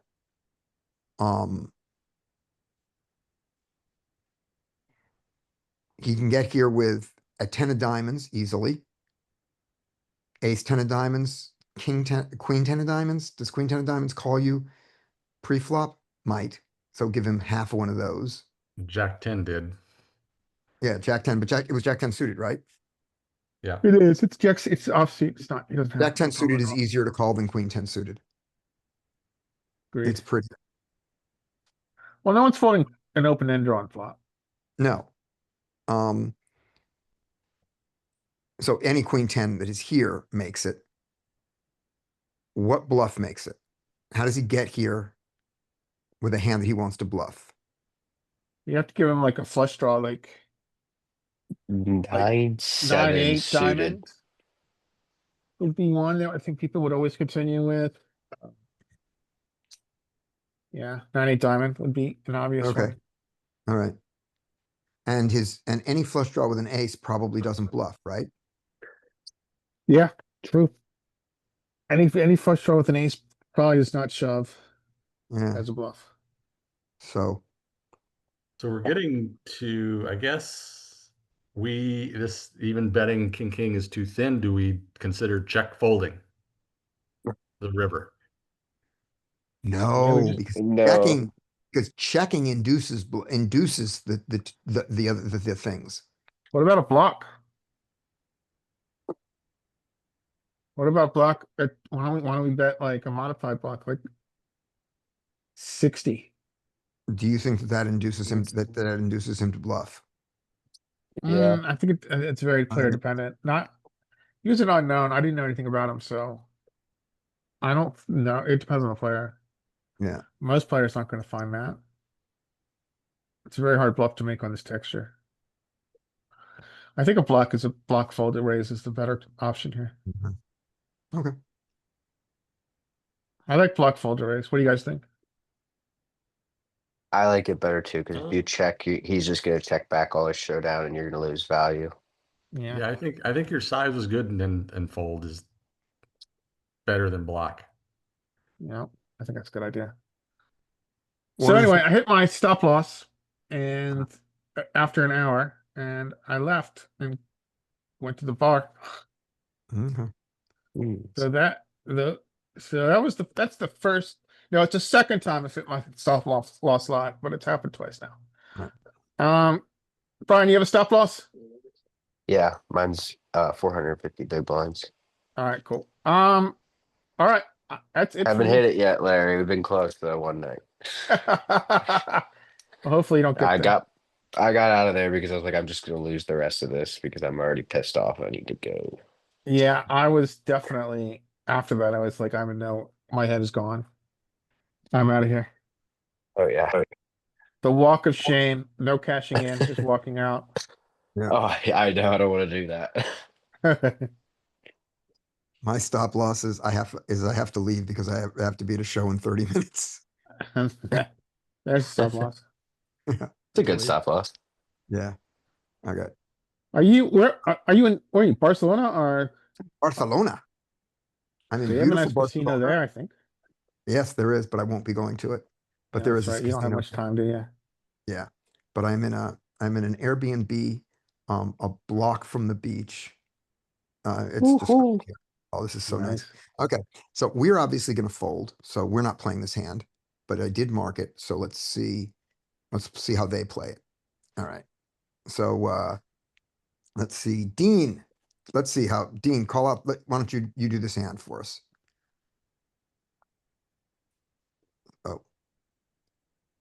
Oh, Yeah, ace queen open, mm-hmm. 3-bet. I think he should. Is he gonna flat? Ugh. He flats. All right, and we go heads up.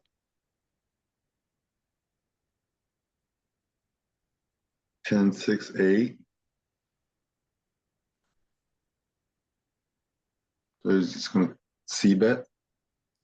Ace queen has two back doors and 2 Mhm. overs, and he's out of position. What do you want to do? What if it's you with ace queen suited here? What do you want to do? I just c-bet it. Oh, Okay. Mike checks. I'll throw a little c-bet out. What size? Um,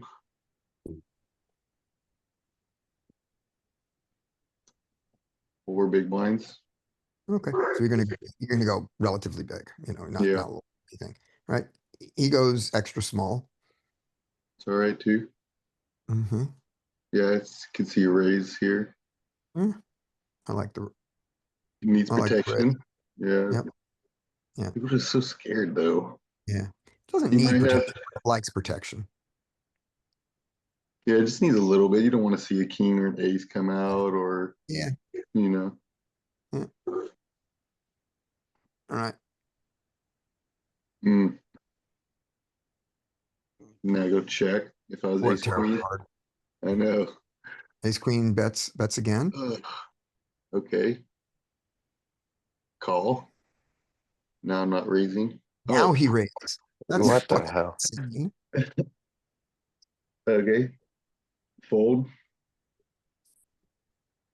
This is, Oh, this is why you decides- marked it. This He is funny. decides to win. Good. Yep. Oh, wow. You better jam this river. And look at what he's got, but look at what they've got behind. They were both Mhm. deep enough. They were both deep enough that this shit might work. Jam it. Yeah. Oh my God. Just puking with Based, queens. yeah, based on the way this queen is played so far, there's no way he's folding. Yeah. No, I know he probably is not folding, but ugh, it's so Should gross. he? I think he should. Yeah, no, exactly. Should have folded I think the the bluff should work. turn. The bluff should have worked on the turn, really. But Yeah. wow, There you go. There's an unusual hand. All right. Like that's a common player like characteristic, right? So this guy's passive, and boy, he these overpairs, forget it. They are not folding. Yeah. is there something in the villain six's numbers that was like shows he's pretty crazy or anything? 10-7. No, he's tight. No, the other guy. Oh, this seems guy. like a decently tight, aggressive. Normal. Yeah, 100% Like- steal on 29 hands. Yeah. fairly aggressive, like normally aggressive, like appropriately aggressive. Okay. I thought that I had, let's see.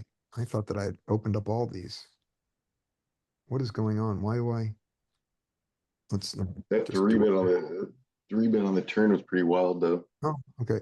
I don't know why it kept putting me in the same place here. So here we go.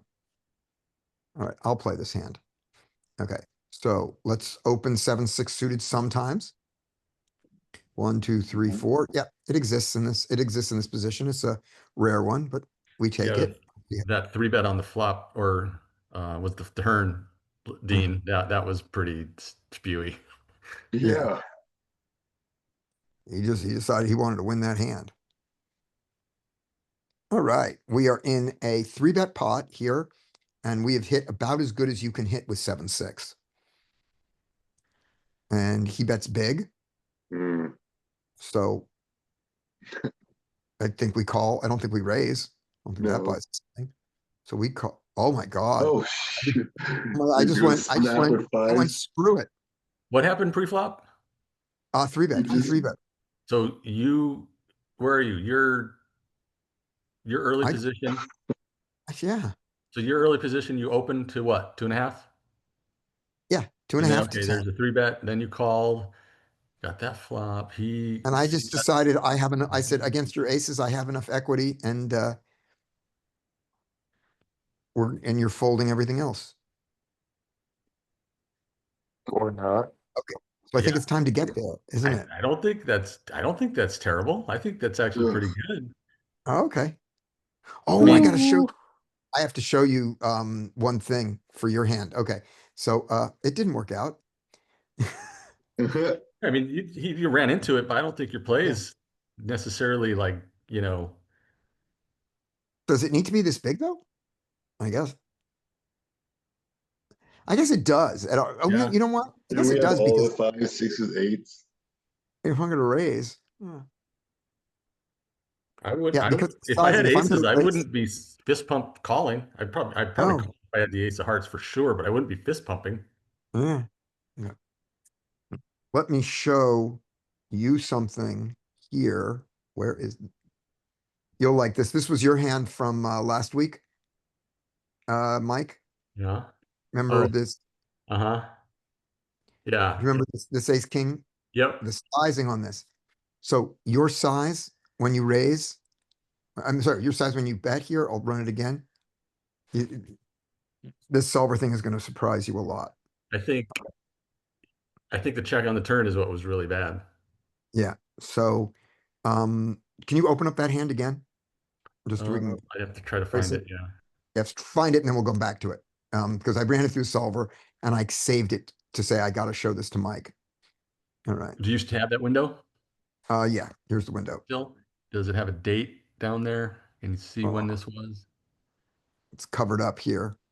Yeah, in the bottom left. Okay, guess we can't really see a hand or anything. All right, I'll try to find it. Okay, sounds good. You can also, by the way, you can search by hand. You mean Yeah. it's on the button? Yeah, you can arrange it so that, or you can search by you can sort it by the flops, and so you'll find this one. All right, here we go. Let's see what else is gonna go wrong here. All right, this is not gonna be me. So, here we It go. might. It might be. All right, Larry, what should happen on this hand? All right. It should be a A7 gets to open, I think, this Yeah, early. he should open pure. And he does. It should fold around to tens. Tens are in a very interesting place here. He's short stacked Mm-hmm. against a very early position open. I kind of like breaking the rules and flatting. Okay, he does. He breaks the rules in flats. King four should get out of the way. He should, and he does. Good for him. Check.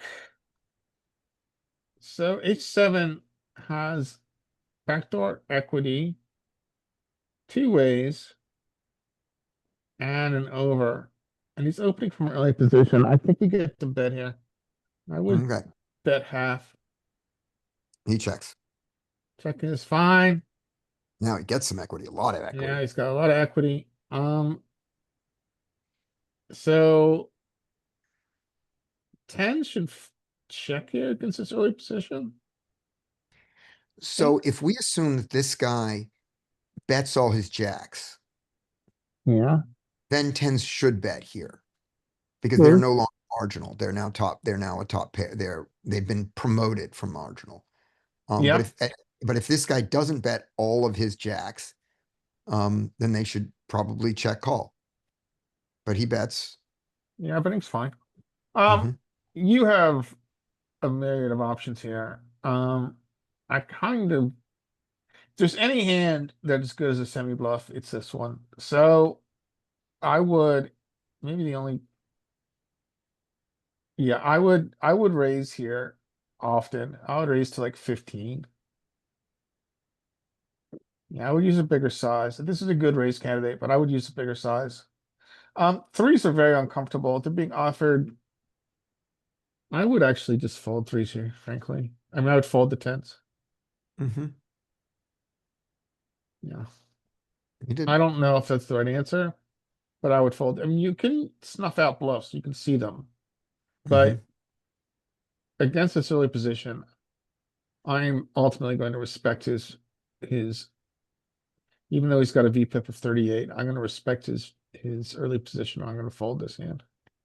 The weird thing to me is you look here and go, what's hand did he not like enough to bet here and likes enough to raise here? And then you only have to go, what hand did he like so much that he chose not to bet? Yeah, you have a good point. I mean, Yeah. you can snuff out nines is one. Yeah, I think, but Yeah, it's you can so, this easily is, snuff out bluffs there. You can see where this hand brings in lots of bluffs. yeah, But you have maybe the way to approach this is tens are to like work through his bluffs. Like, okay, where are his bluffs? It's around a 7. So he's got like ace 7 suited. That's 4 combos, and that's it. He doesn't have king 7 suited.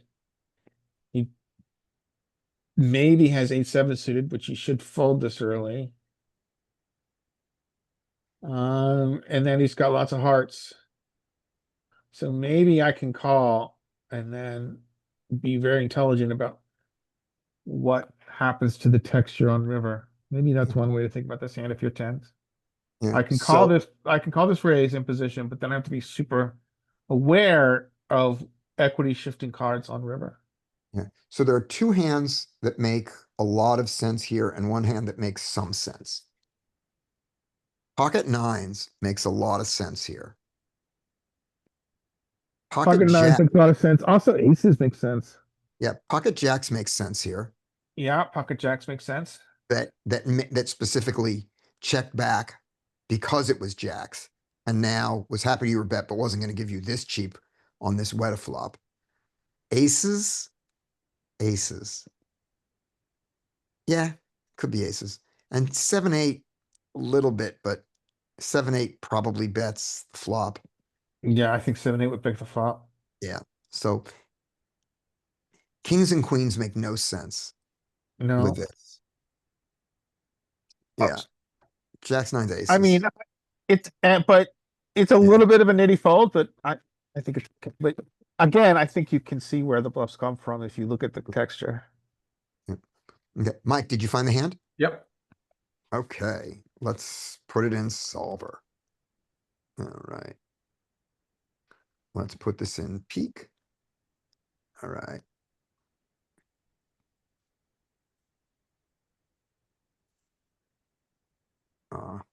Where is cash? Cash, 6 max, 100 big blinds deep. We are in what position here? We're the hijack, I think, if I remember correctly, Button. right?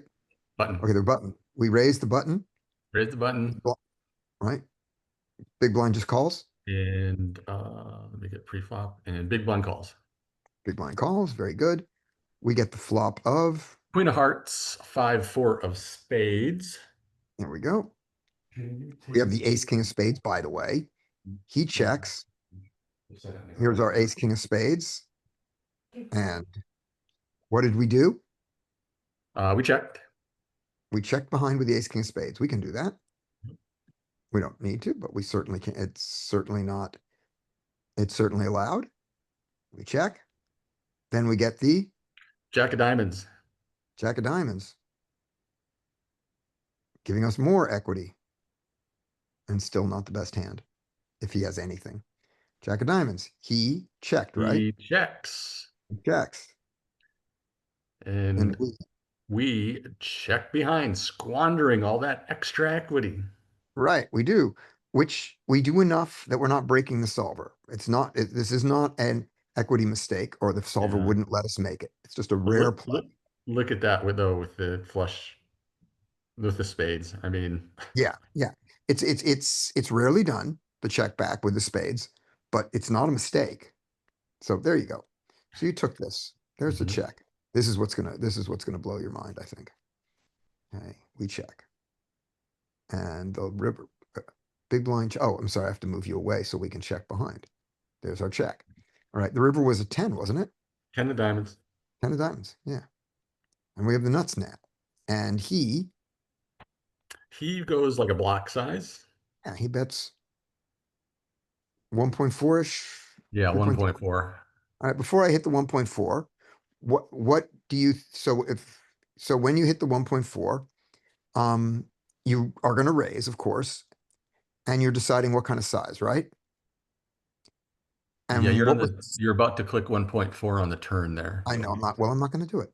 Okay, What yeah, gotcha. size what size do you think you're gonna go with your hand? Well, considering this is a leading question, Yeah. I'm thinking it's probably like maybe it's a jam, but if I were to, I mean, I went pot, and I Yeah, don't I know, know. And I think you did pot, and this was the hilarious thing. It's a pure with your hand. like a pure just jam it in there. Just jam it in for 97 big blinds. A B1157. Yes. I yes. Isn't that great? That is a pretty crazy. Are you in 100 big blinds? I'm 100 big Right? blinds. Yeah. Yeah. Yeah. B1000. Because we jam, they are going to fold. Well, they wouldn't have queens. They wouldn't have jacks. They might have tens.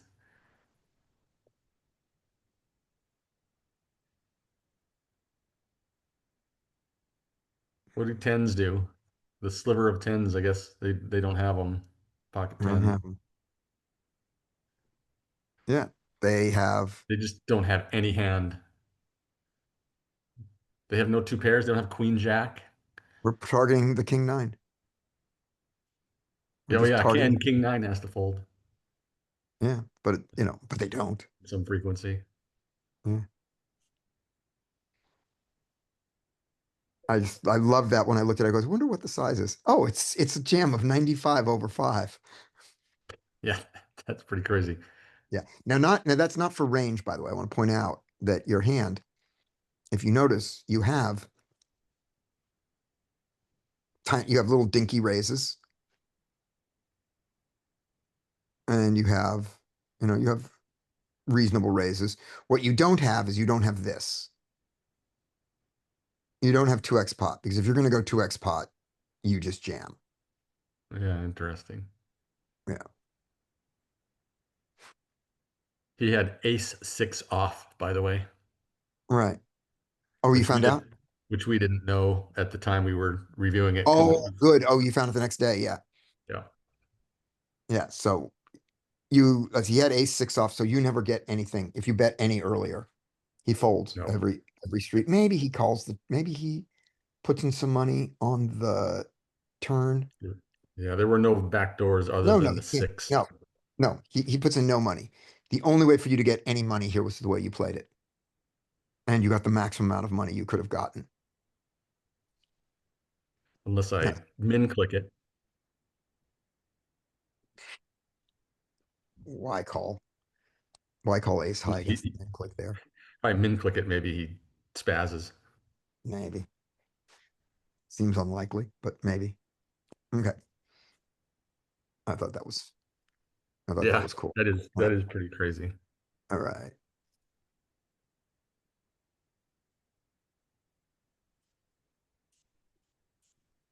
I'm confused by what direction this is going. Okay. Oh, this was us. We're not in this hand. Well, we're now jumping around hands. Okay. We're not gonna be in this hand either. All right, so ace 10 suited raises. And I'm gonna fold queen jack offsuit against the hijack.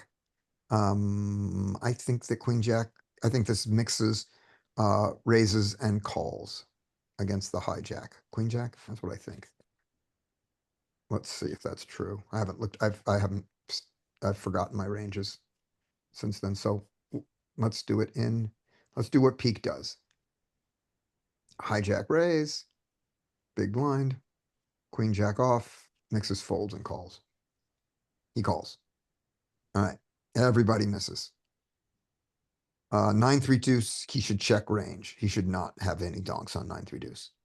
Checks. Two back doors. Backdoor flush, bad backdoor straight, and two overs. Sure, he bets small. Two back doors and two overs. Call the small bet. Sure. Is this enough for him to raise? Yes. He can raise this. He can check raise this, which would have been adorable. So he gets his back door. He gets one of his back doors. Check, check behind. All right. So this guy can bluff is got free range to bluff most rivers. That's a great river. He should bluff it. He checks. Okay, so he's giving up on the hand. Why is this marked? I don't know. I don't know why I marked this. Sorry. Maybe it's just the idea of what he should have done. Maybe that's why it's marked. Another one I'm not in. Blind versus blind, the Wild West. Larry. Wild West. We open ace 10, we defend ace 9. So I would open 3 big blinds. All right. Defend. If I was ace 10, I would check a lot here. If we look at solve rate, we'd probably mix both options. Usually mixes check and bet with his entire range in this configuration. Yep. I would check. We have Certainly showdown. can call a bet, so that's not bad. Yeah, he bets, which is fine. I've got an ace, and I've got a backdoor straight. I've got positional advantage. I think we call pretty wide here because he's got a heavy bluffing frequency, even though it's a big size. I don't mind folding, but I think calling is an option too here. We're really in Yeah, no man's land given that size. I want to fold. I want to fold now to the big size. Let's see what the Yeah, I solver think does. that's probably fine. Back of diamonds, 7 of spades, 6 of clubs. I think we're indifferent. Things get weird. Let's see. Yeah. I think we need to fold an ace 9 here. So lots of checking, as you said, there.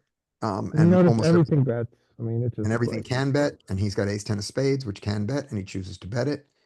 But he goes for the 3.6. That's the thing. 4.28. He goes for the equivalent of 3.6. And it's that size. Ace yeah, 9, we're indifferent. Folding is fine. mostly folding, but ace 9 with the ace of clubs, 9 of diamonds. It can call. Now, what about if he'd gone slightly bigger, which is what he did? Here, those ace 9s all have to fold, right? They all fold. Okay. So it's somewhere in between these two. You And definitely have so- a cursory hand. So we won't hate him, and we'll do that. He calls. Queen of diamonds. All right. Ace 10. If you got here this way, you don't give up. You've picked up one of your back doors. You said I had 2 back doors, so that's why I can do it. So let's go. He doesn't know that and finds the sliver that allows you to lose this hand with ace 10 of spades. I'm moving you guys out of the way. See, yep, he finds the sliver of check. He checks. I think actually we don't need to turn an ace high into a bluff here. Yeah. I think we check it. Yep. Back. Club diamond doesn't. All right, what does he do? Yeah. He does. Who are these people who own solvers? I don't like any of them. So Five of Ace spades. 10 wins enough, even though he got called. I probably one and done here. So I probably just check this. All right, so here, when we get here. Yeah, we get here with our ace 10. What about the ace 10? The out of position player has ace 10, right? Yeah. He checks it. Yeah, we just win Yeah. just enough to bet to check. All right. But he doesn't. He goes for the bluff, Yeah, we can't make this hero call. an awfully big bluff. And is this here because this ace 9 is going to go over the top of this? Is that what's about to happen? What is Yes. so he's Oh, blocking yeah. 8-9. So blocking 8-9, he's gonna go for it. It's a pretty gangster play. It's a pretty gangster play. Yeah, I think he likes 7-9. Yeah. All right, let's see. Is there such a Plus, gangster? we all know the bet line is a lie. Not Yeah, a lie, but it's very, but he does it to the overbet. That's the thing. yeah, it's pretty I guess, hardcore. so I guess here's the thing you could look at. You say, what makes sense? Again, what makes sense to check this turn and then want to overbet? A jack? No, it doesn't want to overbet. Pocket fives. And Jack, Jack? It all of a sudden becomes invulnerable? So I Oh, showed you yeah. guys play like this a couple weeks ago when the guy did this to me with the Jack 10.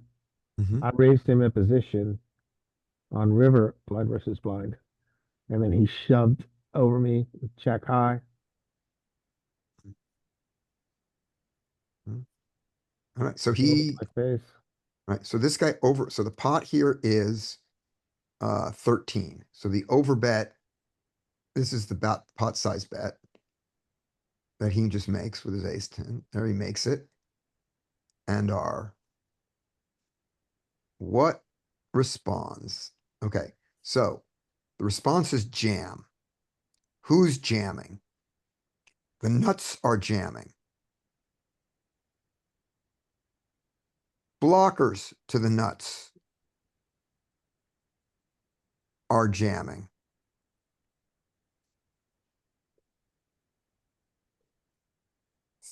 Real honest to God value jams. And a 4-3 that we never have. So let's see how often we have these hands and do it that way. All right. So the real bets here are, why is our ace 9 not here? Where did it get thrown out so much? But the idea is queen 9, if you had it, does it, which is the equivalent of ace 9. And 9-8 might as well, and sorry, no, 8-7 might as well be the same because you don't think that your 7 is good when you do this. Yeah.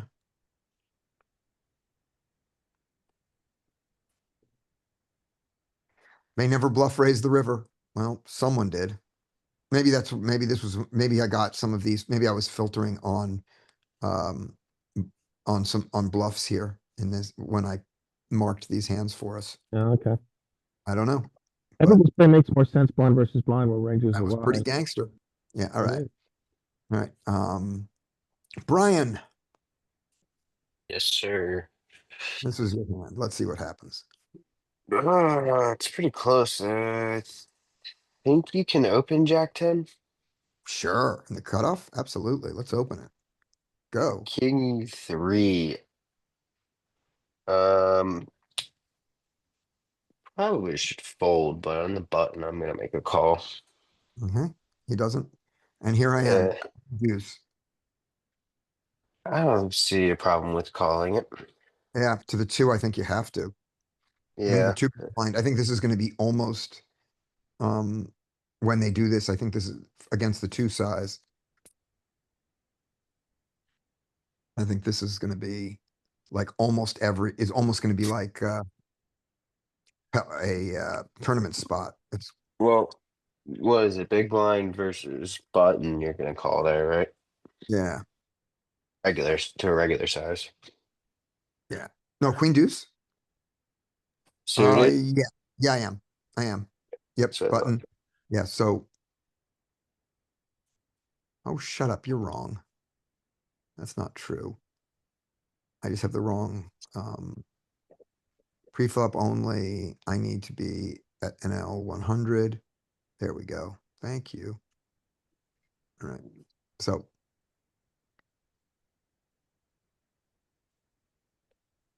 Some bluffing, which is good. I hope I find this. I hope I find this. with Seems queen unlikely. two. Oh wow. I hope I find it. Let's see. I should. I'm not going to because Well, you can't open the because I cutoff. know could you? because this is the range I know. I only know this one, and this one in the button when the button raises. I thought he was on in the cutoff. Yeah, he's in the cutoff, but Oh, right. We Oh. got to put him in the cutoff. Yeah. So queen deuce. it's on No. the cutoff. Right. So let's put him in the cutoff. Here we go. Queen deuce. We don't fold against that anyway. So now against two. That's Max, three bets. free play only, general, NL 100, open size 2, cutoff raises. Now, can we still call it with a queen deuce? Absolutely, we have to. All right, let's see if we can find the 3-bet. No, why is this? Oh, yeah, no, I just called, not a mistake. All right, I'm gonna get bluffed away. This is sad. So we flop top pair. What do you want to do, Brian? Good check. Check, okay. What should he do? He should bet probably like 3, All right, he does. Yes. and then you.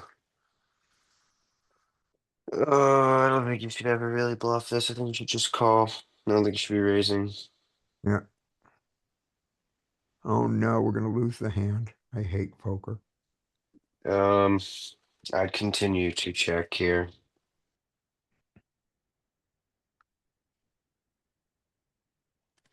And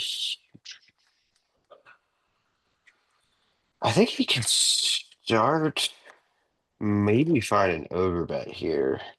Um, Oh no, he goes, I'm definitely calling for that size.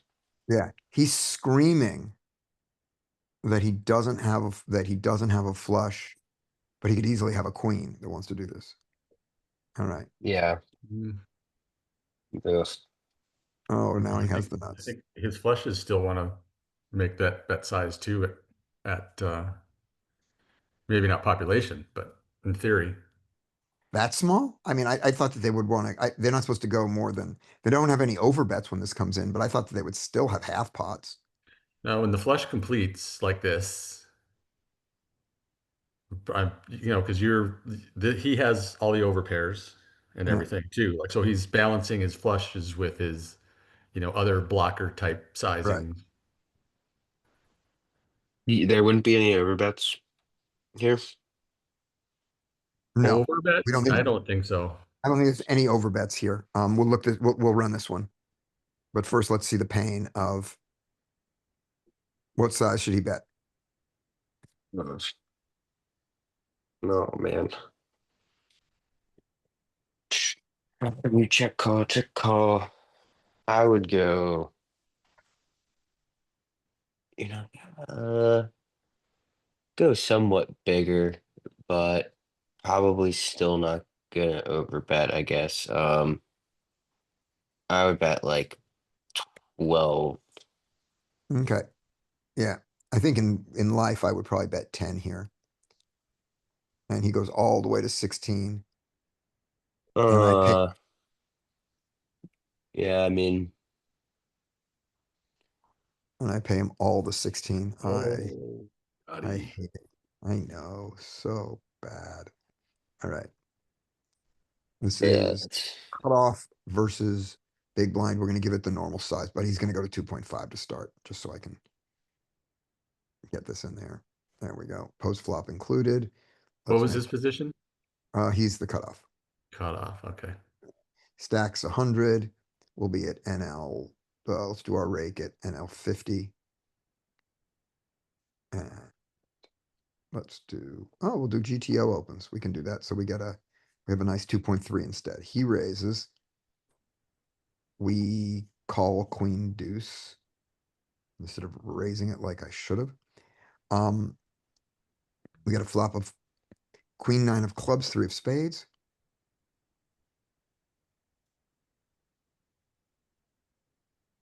And oh, look at this. We'll do GTO wizard. I'll play one of those. And we checked. He bet 3. on the big size side. All right. And so with his 10 jack offsuit, which he certainly has, he's got lots of bet sizes, and his 75% is certainly a thing. So let's do it. Bet 75. We just call. And he picks up the 6 of clubs, was it? Yeah, 6 of clubs.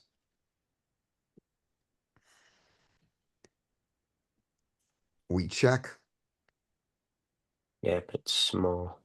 and he bet the same size now. He did a repeat bet. So he bet 3.8 there, so the smallest we can do is 4.2. And does that. So, oh, and let's look at this. This was what we wanted to see, was what his options are here. And his range That's has, big, but yeah, his range does 50s and 75s on this Okay. flush. No overbets and no tiny bets, just 50 and 75. And his hand, Jack 10 of We Hate Scotty, likes to check and bet the 75. It doesn't like the small size at all. It's always the big size here. I was wrong about the overbets, but those do a bit. Yeah. And he's got heart spade. So he's got this one. So this one really likes to check back. This is one of the ones that loves to check back. This one that likes heart club. It wants a club to go. The betting really wants a club is what it is. If you have let's make you guys go away there. Yeah. It likes and the club that it like, now you guys are in the way. Okay, just go away. There we go. I have things blocking my window. All right, so the club that likes to bet most is the 10 of clubs, much more than the jack of clubs. And it really likes a club to bet, and then if it can't have a club, it wants nothing.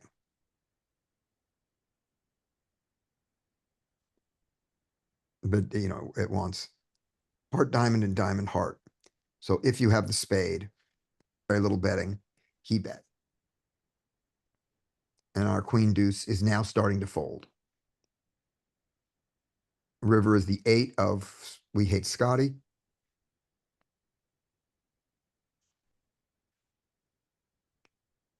And our queen deuce, we check. We did.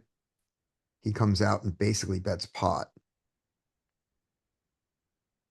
And the pot right now is, where does this tell us the pot size here?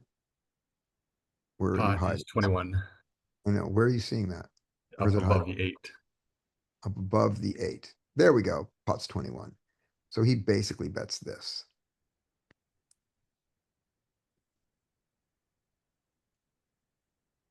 Wait, no, this is us. We basically check.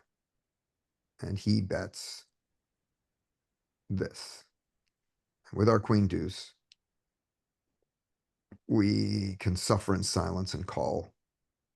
And the one that does it the most, who cares, is the diamond. But there we go. Okay, well, you're bluff catching, and if you determine that maybe he's bluff catching, or if he's bluffing too much because maybe you interpreted his small turn bet as Mhm. not strong, Yeah, then that call wasn't as bad as I thought. yeah, and just didn't see that how much of how much of a blank that last card wasn't. You know, you kind of think of that card as a blank because I focused on the flush. All right. Larry, All right. I believe. Oh, they're doing, oh, sorry, Mike. It's Mike. It's Mike. No worries. Sorry, Larry. It's Mike. Well, hero is going to raise, Yeah. and it should get around to ace jack offsuit. No three. Yeah, it's probably got some mixing of some three betting here. This No player, fold. No folding. no, you're not folding. I'm Not just trying to folding. think how often the charts say to three bet for call, and it's probably right around 50-50 ish. To that position, probably more on the call side. And this player is going to just call. He's got I'm. Oh, yeah. I mean, he's got some pretty aggro numbers. Yeah. But it doesn't have the 3-bet in there yet. Not yet, only 15 hands. So I'm going to predict that this is 25% against the hijack. I'm just going to throw that out there. Let's see. That Back sounds about to, right. yeah, back to you. Let's go back here and we are in the 2.5 sizes. So in this world, when the hijack raises, I think it's 25% that he goes with ace jack off. And it is More down in the 2015. 15%. All right. 17. Close enough. He doesn't do it this time. All right. All Ooh. right. This could be a potential donkable board versus the hijack. Probably not so much against cutoff and button. Yeah. Um, and I think if you have this hand, I bet it doesn't mind it either. But they're gonna check. Okay. And run this one when we're done, just for that. We'll see. Okay. He checks. And you have a not so great range here, or they have a pretty good range. Equities are not great for you in your range. Yeah. Your hand is pretty darn good. So I think we take this hand and how often do we check it? That's the thing.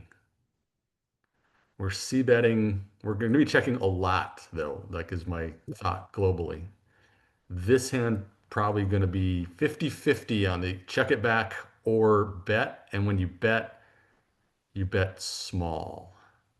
Yeah, because there's so much that's completed equity here. Yeah. So we don't think there's any overbets on this board, and we think the big bet gets kind of pushed into the 50. It gets pushed down a little bit, we think. All right. I go bigger. Give a pot Yeah. or near pot. And B80 maybe.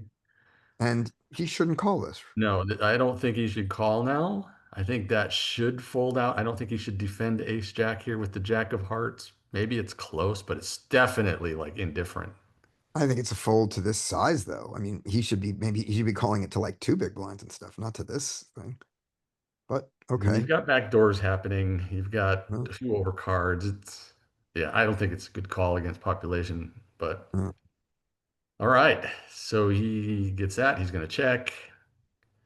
And you, based on your bet size, this is not great no. because his flush draws are all going to call.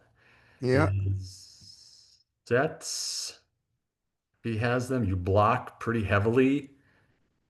Sixes would raise. I think now, I think you can go pretty big. Like you could, this probably like in the B50 to 75 range.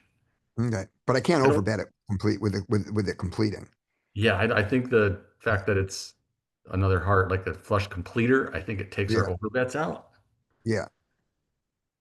And I mean, they're still already straights and stuff too, but I think it can still go on the bigger side, like 75, 50, 75. So, and we'll see if it ever does this.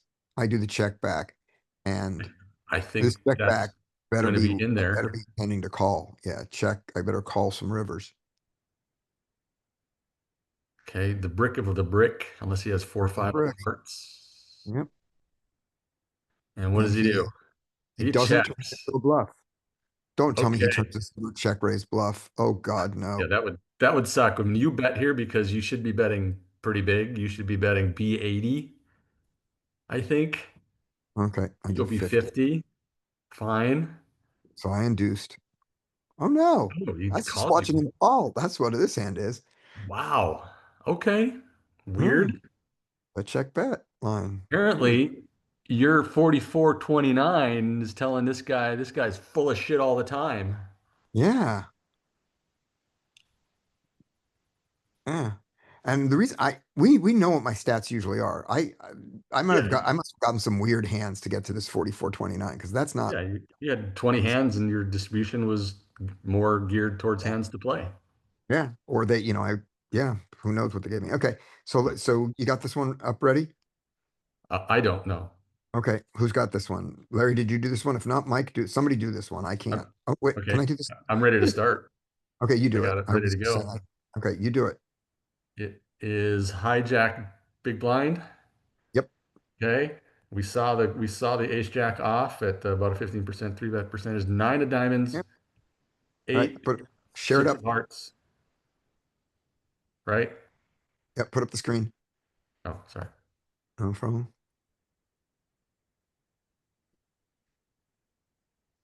Oh, look at the donks. Look at the donks. Okay, this is a Yeah. donkey donk board.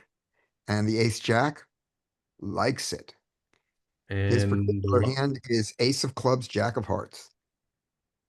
yeah, loves the heart. Ace of clubs loves a heart to do it. All right. And the donk size is small, right? Yeah, 33. Donk for 33. And here you are with top 2. Top 2, 8, 9. There is And no checking back. I mean, it's not uh, it's not an equity mistake, but we don't need to do that to this hand. yeah. If we were to simplify this, we would never check back the 8, 9, 8, 7, or 6, 7, and we would always check, and we would check back all of the sevens.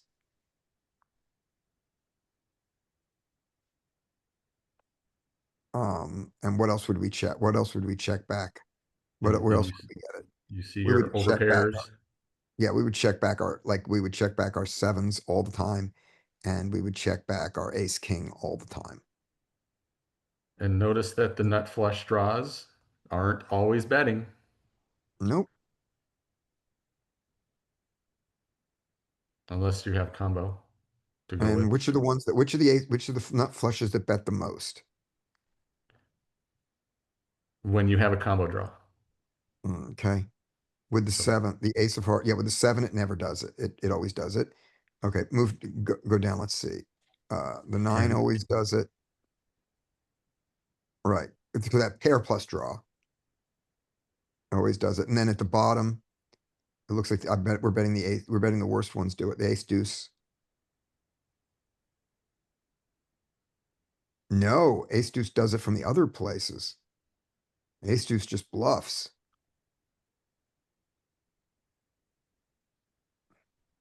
Right, so the heart version of it, actually filter, let's see just the flush draws of it, and we'll see it that way. We'll see it quick. If it's a flush draw. Or just a heart, that's all we need. That's how we really, I didn't mean, I flush draws wrong, because it stopped showing us the pair. So what we Okay. really want to do is just go to the heart version. How do I go to hard version? Scroll back up in filters, go all the way to the top, Oh, and just okay. hit the heart on suited. That's Oh, also, okay. hit that. There we go. All right, now we can see it. Ace king, never. Ace queen, rarely. Ace jack starts to come in, so it's reverse linear there. Because you need them to have it, because you blocked them from having the other heart draw.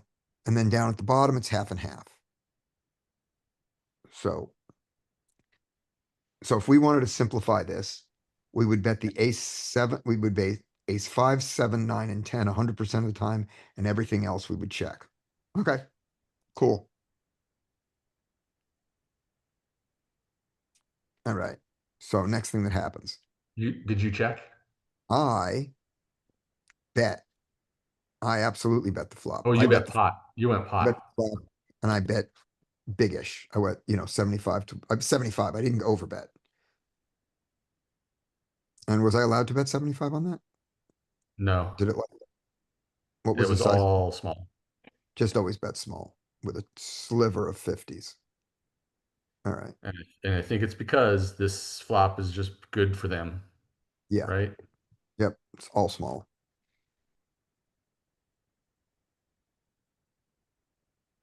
Okay. So given taking that line, that rare line, let's see what happens now. We haven't broken the solver yet. We're just upset it. Here's their ace jack. They need a heart, They need a but they heart. need the ace of hearts to Right. keep going. Even the jack of hearts sucks. Right. But he did call with it. It does exist. The ace of clubs, Mhm. jack of hearts. It was there. Yeah. You're bigger than this, but Yep. Which is even more of a reason for him to fold. it's Yeah. even Now, folding the ace of hearts when you get that big. yeah. Okay. So they call. He calls. The turn is the three of hearts. No dunk.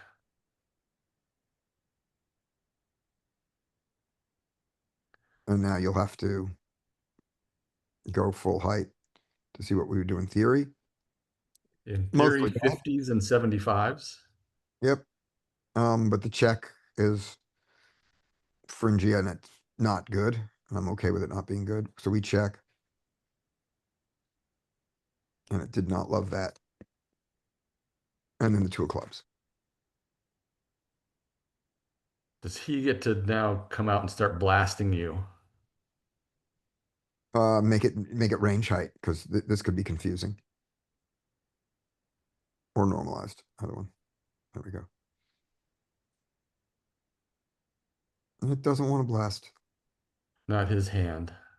No, And he's got his range doesn't want to blast either. There's some combos that want to blast, but it's mostly block.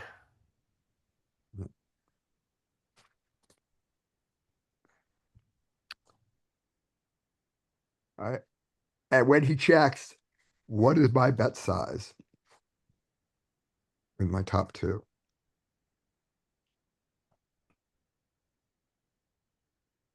50, 77. Great. I did 50.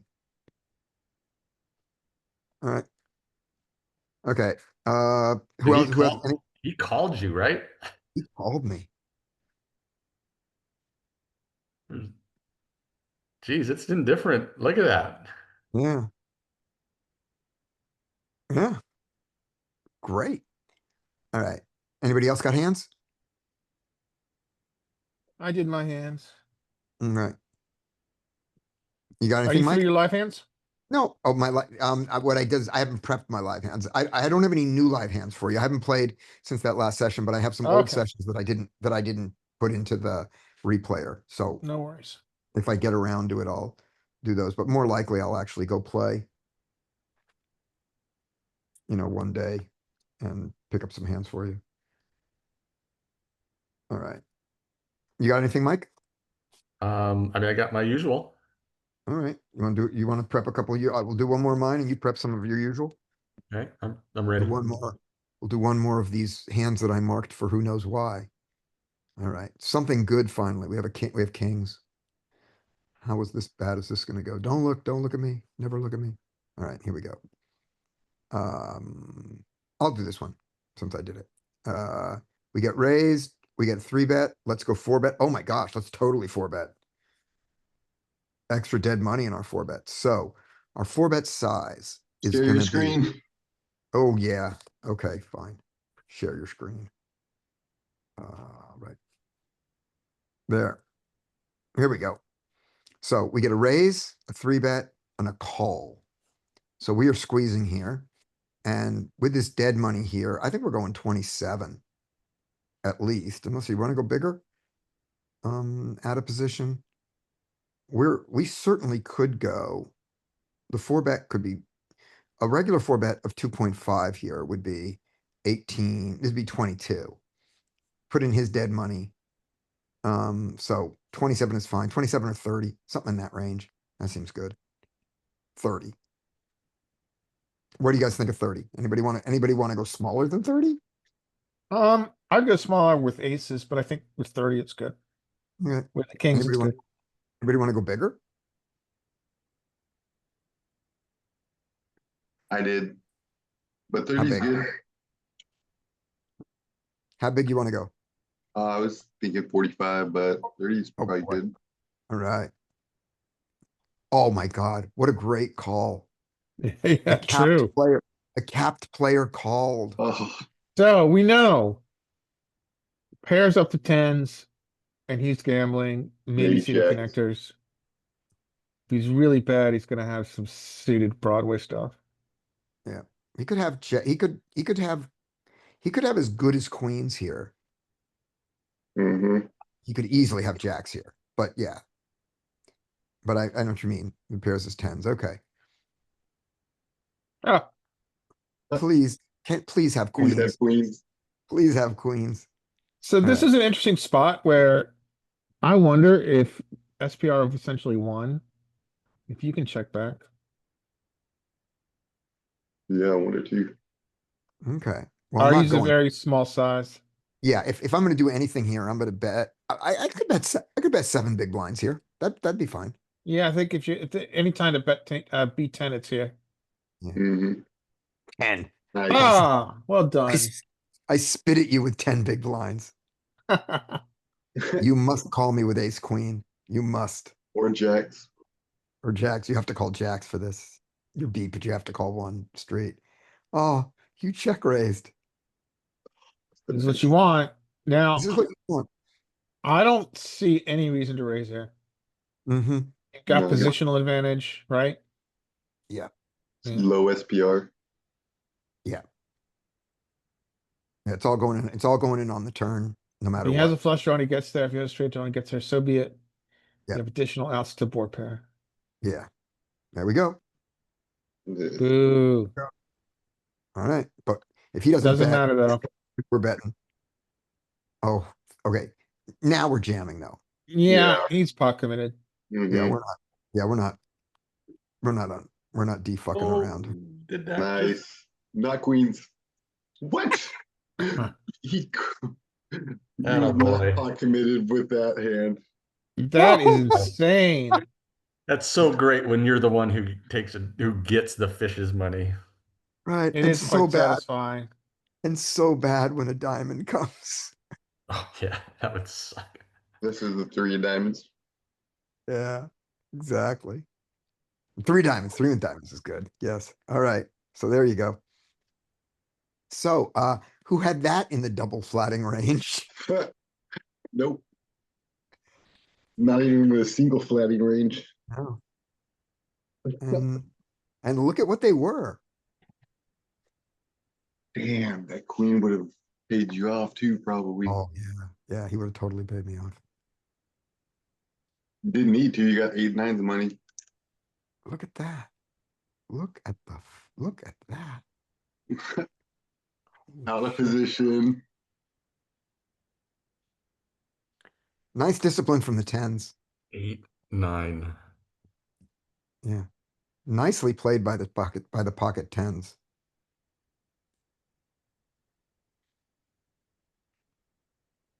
Oof. You ready, Mike? Yeah. 8 9s. That is.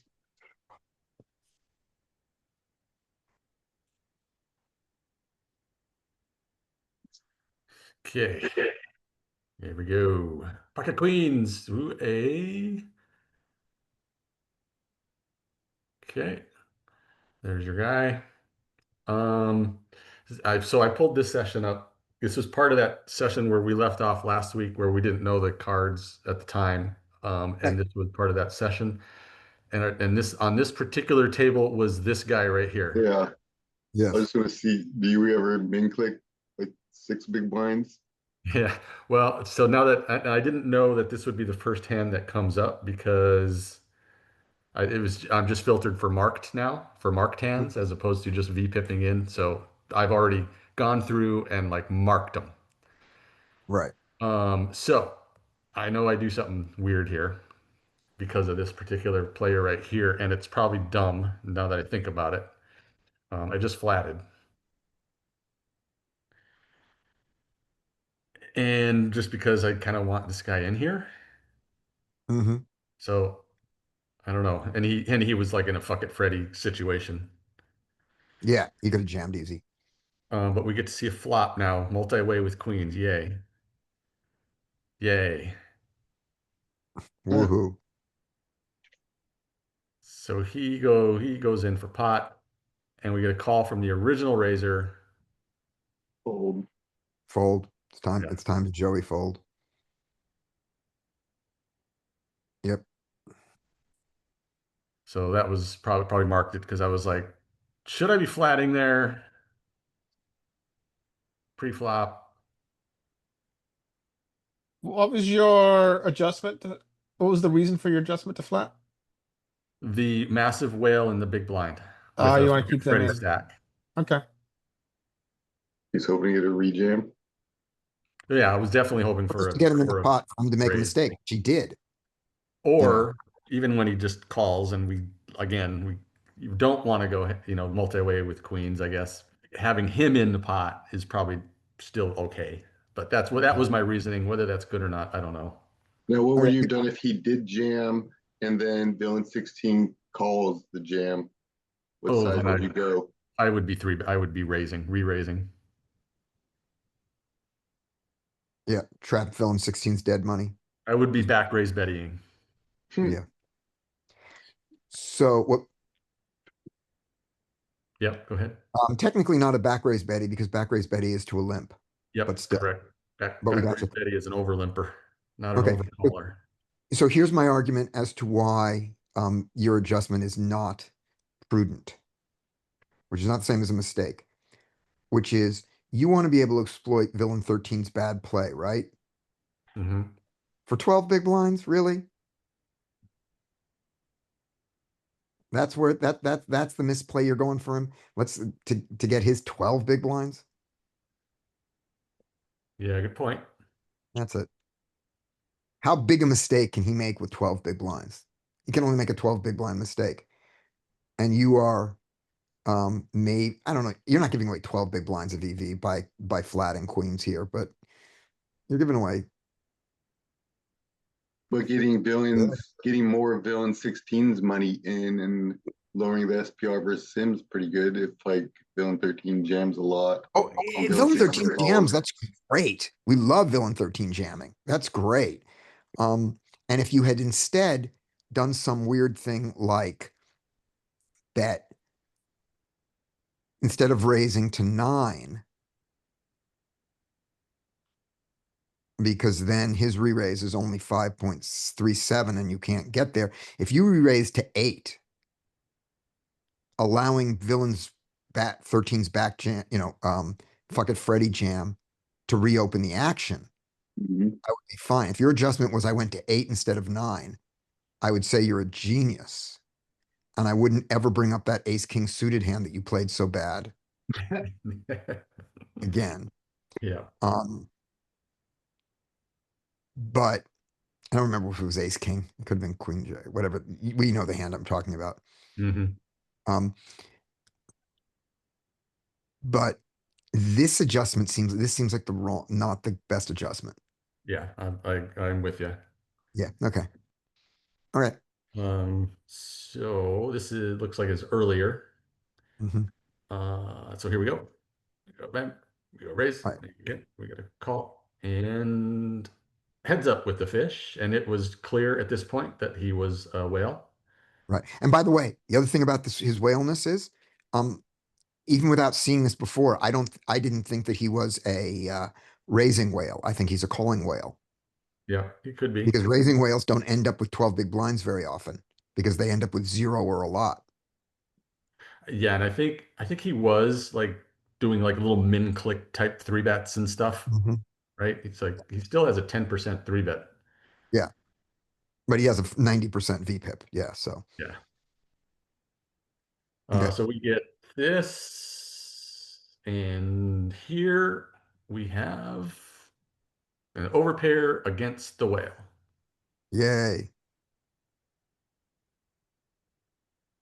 I like a check raise. I mean, my argument for check raise is his range is so wide that we, well, maybe check raise, maybe a check trap is better.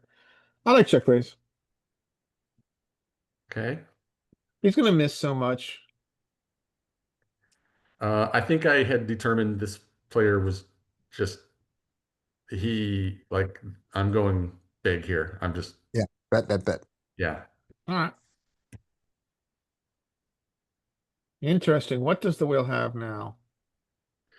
67 big blinds. That's what the whale has. So I think we have to be conscious of two pair, like crazy two pair. I mean, I don't know if that's monster under the bed though, but I think we have to be conscious of it. When he He's got- raises. Yeah, that's a good point. He's gonna let us know. And also he's gonna have 16 combos of 4-3 here. Mhm. I like There's it. pot.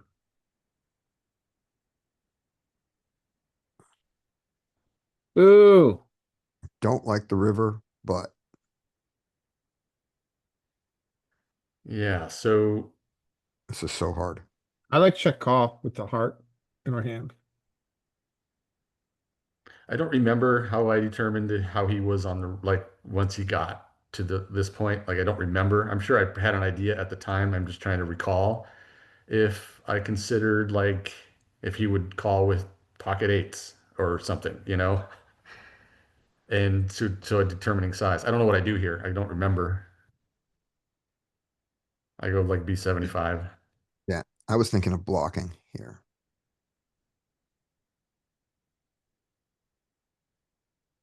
And he Oh calls my you. god.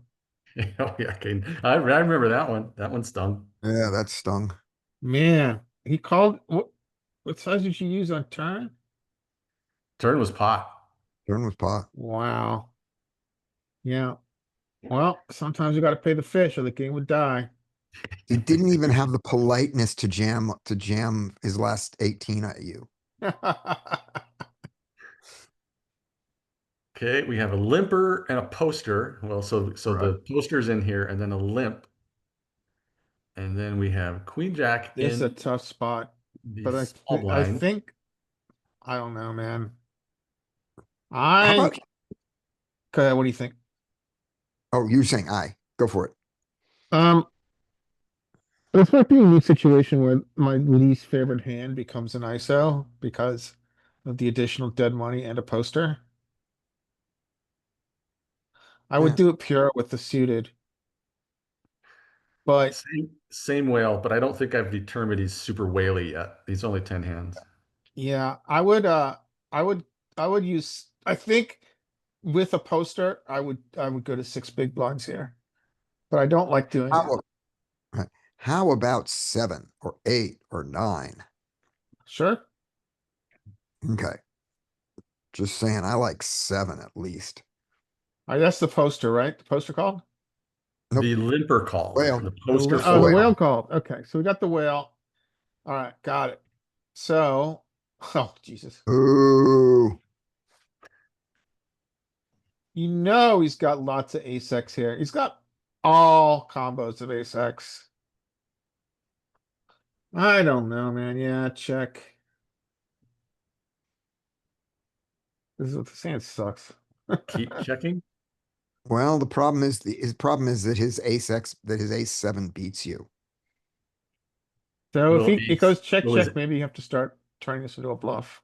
yeah, that's what I think. I think I do. I don't remember for sure, but I think I would like now that I'm sitting here, like I think I start bluffing to get Mhm. the ace X and king X, Yeah. other stuff like that. I do. I go B60, B75, whatever it is. Calls. Ugh. Gross that he called. Oh, it's so bad. Should we continue or should we just give up? I give up. Um, Because I don't think we knew a whole lot yet. Like 10 hands, like I don't know. Like if I knew this particular player 60 hands in would still have overcards like ace X and king X, I'd probably go for it. But I think at the time I'm thinking, okay, he still has a lot of like these overpair type stuff, like sixes and eights and stuff they limp and ace. I don't know. I don't know. I don't know what I do. You guys don't have a preference? I um, think I like a give up here. I mean, I like your block because you're targeting all the ace-X that was kind of gutter to the two. I like your block size. I think this is creative. You're gonna get called a lot, but that's fine. You're giving yourself a good investment price. Jesus. Lucky sevens. kitty fucking, Lucky sevens. ugh. Lucky Seven's always sevens. coming. Okay, this one, 18 hands in. Let's see. A massive whale revealing itself. Okay. Thought this was close to defend, and with the knowledge of the whale, it should be, right? Like knowing this guy's a whale, we do not fold. Yeah, yeah, Whereas if these were two good players, 5-7 suited, it's probably pretty close, right? right. I do not love the 25, the guy with 25 big blinds there. Ooh, yeah, maybe I that don't could love that.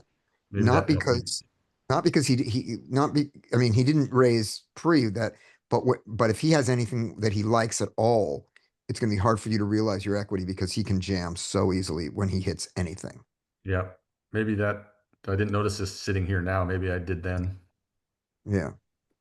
Let's see how the hand plays out. If he leverages the fact that he just gets to jam.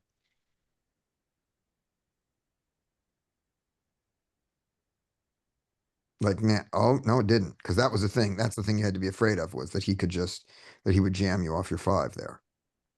But he's just heads up. So there he goes.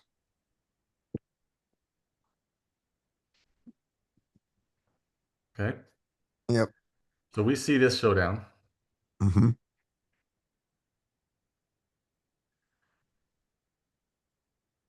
Min raise, 25 hands in. Do I note? Massive whale expanding this hand. Okay or no? Yes. Yeah, I think I did. But you also have to know what his whale tendencies are, which is his whale tendencies are to call too much. So you don't get to win the hand by bluffing very often, Yeah. as we saw with the queen jack hand. Continue. Okay. Mm, no, not for this size. Yeah, I Just don't think fold. so, right? Yeah. You don't have to win all the hands. You don't even have to win most of the hands against the whale. You just have to win all the Exactly. money. That's his mistake. Uh, so what's your normal raise size? 2.5? 2.5. I want to see this to be at least a 3, if not a 3.5, if not a 4. I want you to change your mind now because it's the whale. Yeah. That's what I want to see. Come on. Oh, God, I thought for Ooh, sure I would have. ooh. Yeah. Yeah, I thought for sure I did. Yep.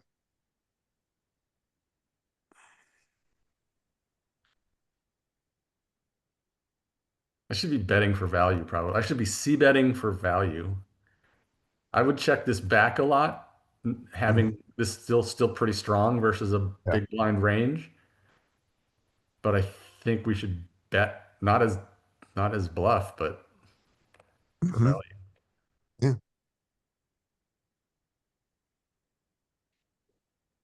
All right. Let's start betting for value. Okay. You're deciding he's not folding an ace. Now you don't need to bet for value anymore. Okay. He would have called you. on the turn. On the Maybe turn. flop, Yeah. yeah, we called you on the turn. Okay, Pretty passive. yep, Oh, he's gone. he's It's gone. not, this is not in chronological order, by the way. Right. Okay, multi-way. Yay. If you can't hit the flop, you might as well get this. Okay, let's see what we're up against. Pretty fishy. Yep, Pretty pretty, decent-ish. yeah, pretty solid. And aggressive. Yeah, very. So he's gonna stab. What should we A do? lot. If he's gonna stab, then I think we should check raise him. And if the hand goes check, check, check, it's not the worst thing in the world for us.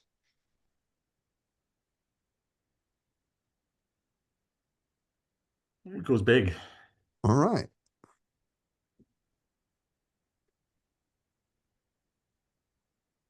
Still going with the check raise line.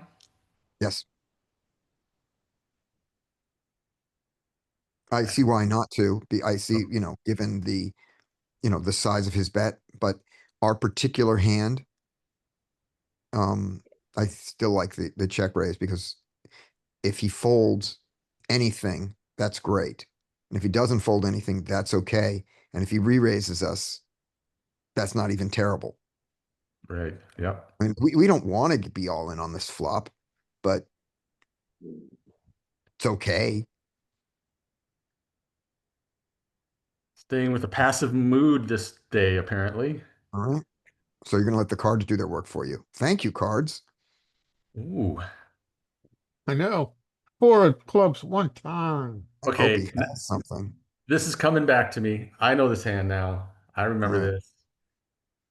I do remember this. So I don't think what I do is a thing because I donk here. Oh, well. And I think at the time I'm like, oh, he has a lot of ace X that's never going to fold. Hmm. Yeah, I can see that. I think that's creative thinking. It's good. Not to mention whatever 6X you could have here, 5, 6, sixes, ace 6. So I don't know if donking is a thing. I don't know if it's a thing in theory. I wouldn't think it would be, but I do. I remember, and I donk big. Good. I'm glad you went big. Now that Yeah. is interesting.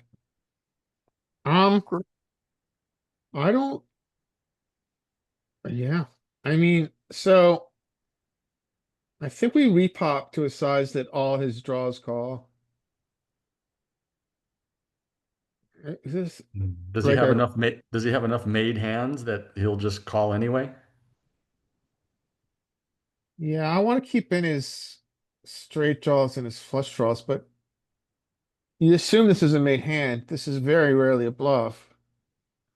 He could, I mean, people get really weird about ego stuff when you donk into them. I think I Yeah. like a pop back. That would pretty much put him all in, right? Yeah, but it doesn't matter. He's not thinking that way, I don't think. I mean, if you min click it, that you're making it what? 45. Yeah, yeah, but I think I like it. I think I like a repop here.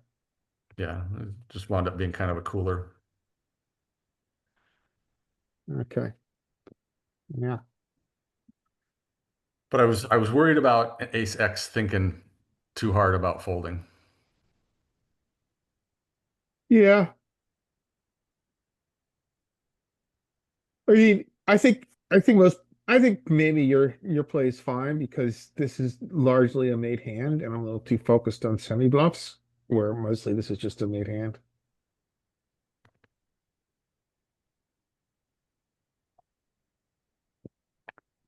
Oh, I think I got stacked prior to this, or not stacked, but lost a hand. So I have 45 big blinds to start. Mhm. And we got the whale.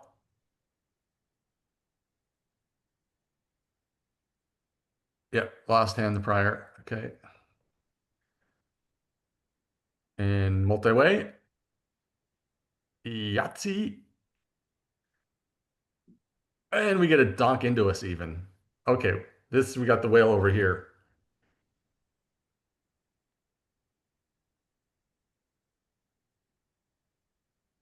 Assuming you just call. No auto reload. Nope, they don't. And if you miss your opportunity before the hand ends, you go to the next hand with whatever you lost.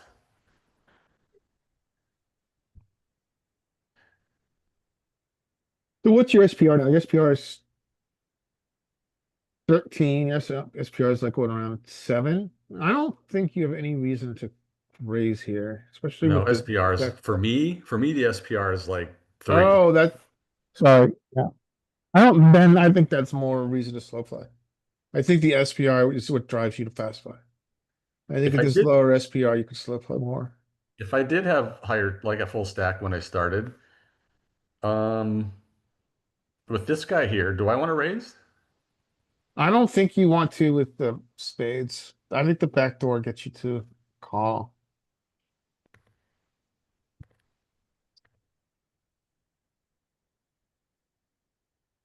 Okay, got Yeah. checked too by the donker. I would bet small. I would bet like 7, 7 to 10. Yeah, okay. I'd Because our bet bigger with SPRs, the whale. He'll call you. There it is. yeah, you know what, Larry, though, because I still kind of want this guy to come along too, right? Yeah, I guess that's true. So I like your small sizing better. I'm sure I was going for value against him, but now I'm just kind of getting this guy out of here with a lot of stuff. Yeah. Excuse me. What is he calling you? He must. What the hell? He has a queen? Got ace high. Oh my God.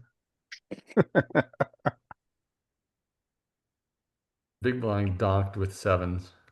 That's Mhm. it's such a ridiculous hand.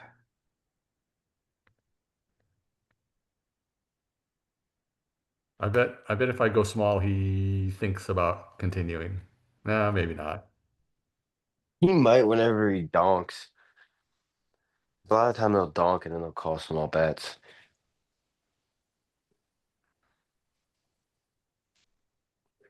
I think I was too focused on the whale. Still well, yep, still well. Yep. There we go, Scotty. Thank you. Yeah, I finally acted on it. Good. Good job.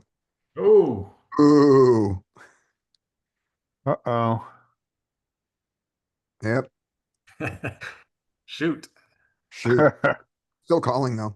Look at that. Look at this. Well, it's 34 hands. Yeah, He's tight. Yeah, I don't think we can fold. Yep. I We're mean, running out of equity. yeah. and we call or 4 bet. Call. Ace queen is your Call. classic calling. Ace Yep. queen suited is your classic calling hand here. Right. And then we look at our ace queen offsuit as the classic 4 bet, and then we fold it Yeah, yeah, against exactly. that. Especially, yeah, against those stats. And now, is there any way that all the money doesn't go in if he wants it to? Yeah, we don't wanna, we are not jumping for joy here. I No. don't, I don't know if we're gonna, yeah, we just call this size. Yeah, I don't think we need to check And, but raise. we may be folding top pair, top kicker on the river bet on his shove. Brookish river turn. He should polarize. Oh, this is great. Feels Yeah, like ace king now, doesn't it? this is great. Yeah. Oh! Oh, fucking. It's hard to know what you beat except jacks here. Maybe, yeah, I can't. Let's jacks, maybe queen jack suited, 2 combos. What about a block on river?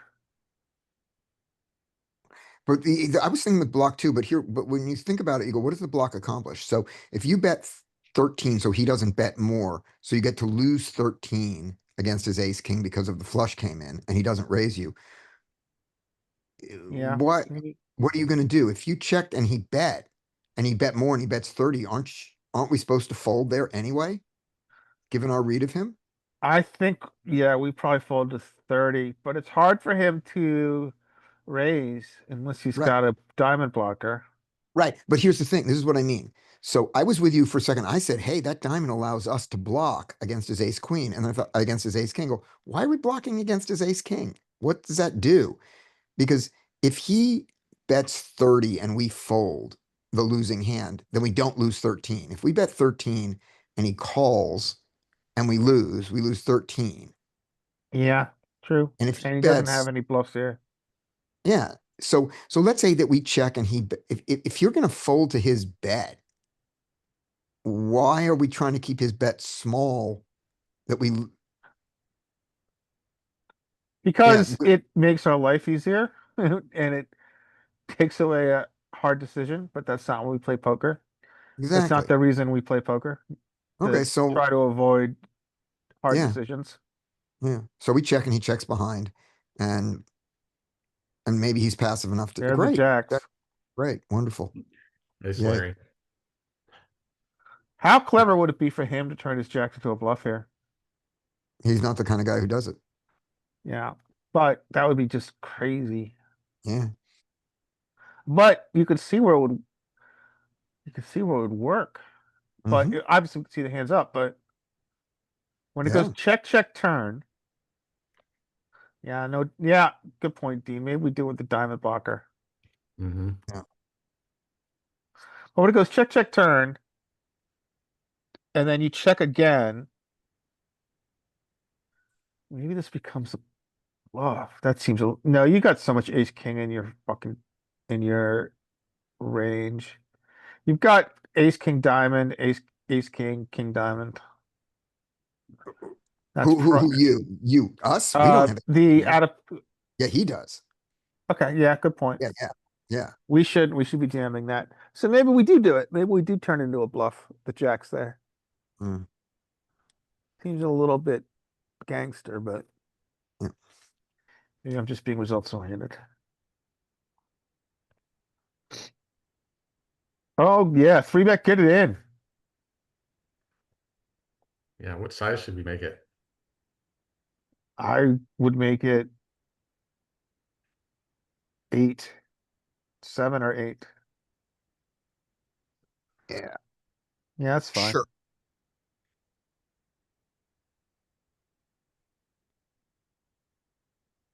This is always uncomfortable, but you just put it in. So question, this is the whale. Do we, because of our particular hand, how much do we hate raising his 2 to about 18 or 20? Normally, that's a terrible thing to do because you stick your neck out for the other 3 players who are yet to act. But we weren't gonna fold to them either. We have ace king. Yeah, question. Well, I mean the question goes there, what's our intention and what what what purpose does it serve? So I think your intention is that you're making it very clear you're going to get it in with the short stack whale. But what purpose does it accomplish behind? Just people don't call? No, it's not about them. We're not trying to get them out with our ace king. We're trying to get his 20 big blinds in now when Okay, he so makes his biggest mistake. well, what's your intention with that size with the 3 people yet to act? My intention is to get, okay, so assume for a minute that that we were in the big blind instead. It would be an easy jam, right? Yeah, that's Okay. a no-brainer. Yeah. Right, exactly. But they don't have auto reload on anonymous site. They don't have the auto reload on this site. No, they don't. Somebody asked that question earlier. But our intention with those other people is that it's not that we're trying to get them to do anything. It's that normally an overbet size like that is too risky. Cause you're sticking your neck out against what if they wake up with a hand? But Yeah, if we bet a normal size and they went over the top of us, were we gonna fold our ace king? no. No. So what do we care how far we stick our neck out? Okay. If we were gonna jam against them with our ace king anyway, that was what my thought was. Yeah, okay. I can see your point. Yeah. Yeah, And he if would he have. was, oh, sorry. I was just gonna say, if we make it 20 or whatever, he was gonna call. I guarantee it. Right, exactly. That's how we get all of his chips. And here we just get a chunk of them. Yep. Okay. So we got that many chips from him. Good.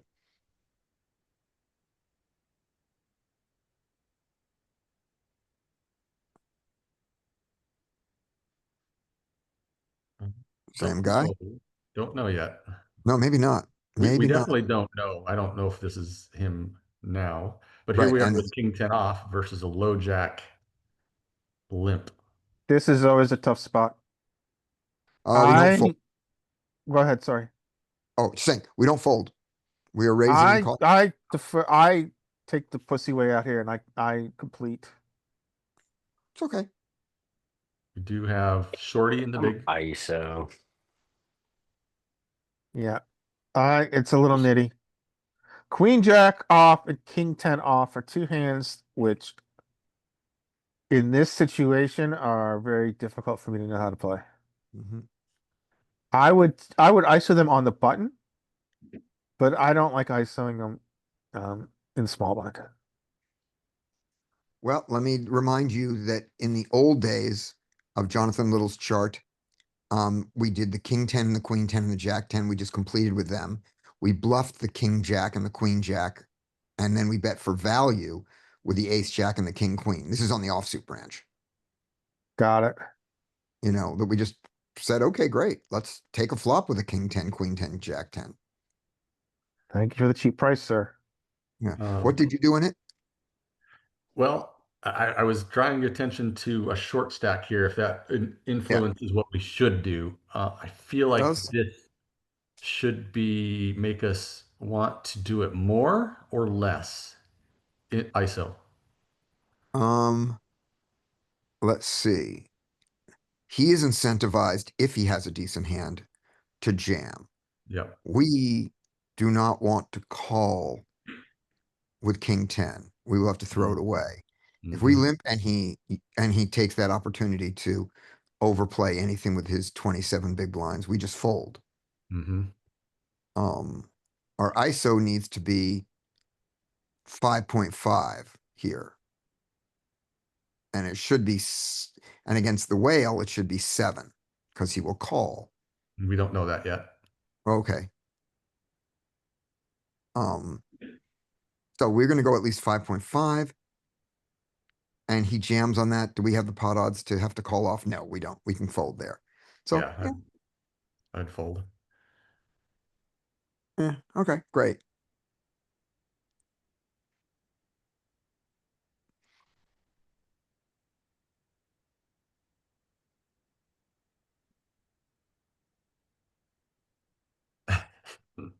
This is Cricket. terrible. Every cricket say, I don't have a good Yeah. answer. Yeah. Check, check. Okay, Run good. run good. Check again or just bet.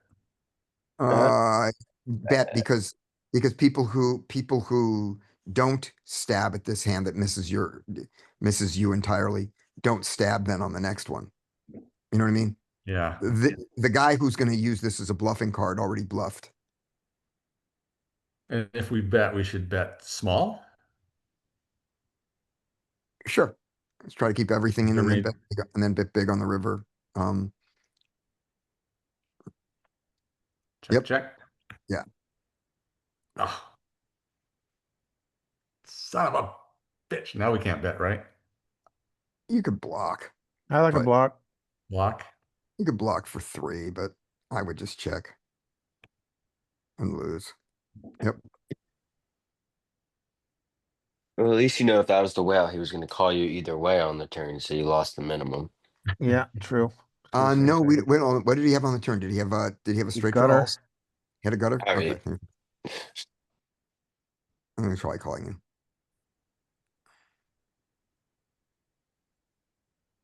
Yeah, he's got a gutter. Okay.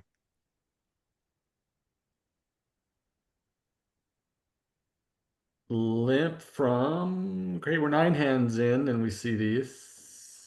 Yep.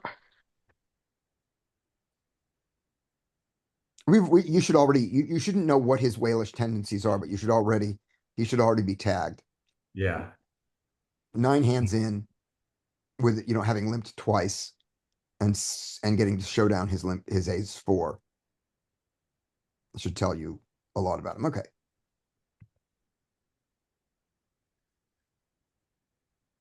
We get a lead here. Yay, I have an opinion. So anybody else can say what there is, but I, at least on the last hand, I didn't have an opinion. This one I do. Yeah. What's your opinion? What's yours, Brian? I would say generally if your heads up that this is weak, then I would just call. But multi-way, this can be a little bit stronger, this lead. I would just call. Yeah, I love a call here. I remember this hand. And we do that. Okay. I hate it. The ace of hearts made me do it. Oh yeah, without the ace of hearts, you can't do it, or you shouldn't do it. But I was thinking with the ace of hearts, you didn't need to do it because of villain 13. Yeah. Let's let him make more mistakes. But now that you've done it, Yeah, continue. Do we? Never good. I mean, I just think you're never good. I mean, I guess he could have some flush draws. They call that raise. And maybe 8, 6, 9, 10.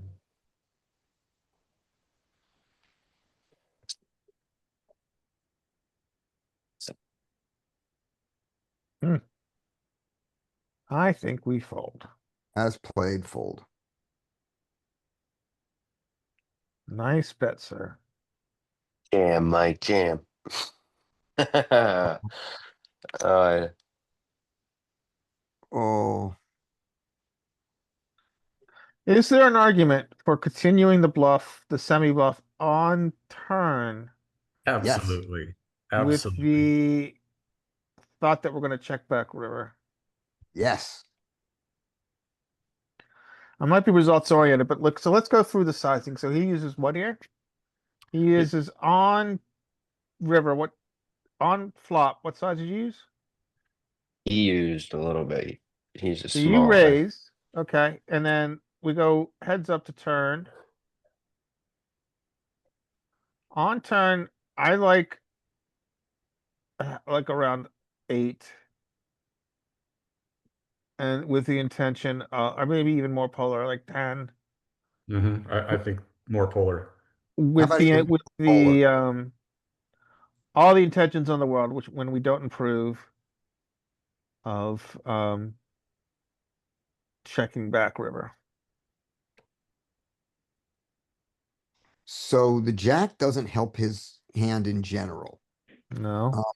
He does have some ace 8, 10 here. And his jack could be, he could have, his 9 could be a 9 jack. But what do you think of a extra polar bet here of like 20? And then setting it up for, let's get A a 9. jam. Yeah. Let's get all the 1 pair hands to fold on the river. Because it's especially if you know on the river that when I mean, like, not saying that's gonna be a 7, but when that 7 comes out, he doesn't have a 7 when he calls you when you bet Yeah. 20 here. So you I can like jam, your and he's idea. not gonna love it. Yeah, I like what you guys are saying. I'm targeting stuff around the 7-4 and the heart draws, and I think you guys are thinking more aggressively and let's get a pair to fold. I think that's good. I think that's a good plan. Mm-hmm. But I think either of those, frankly, is better than check turn because you are a little too face up.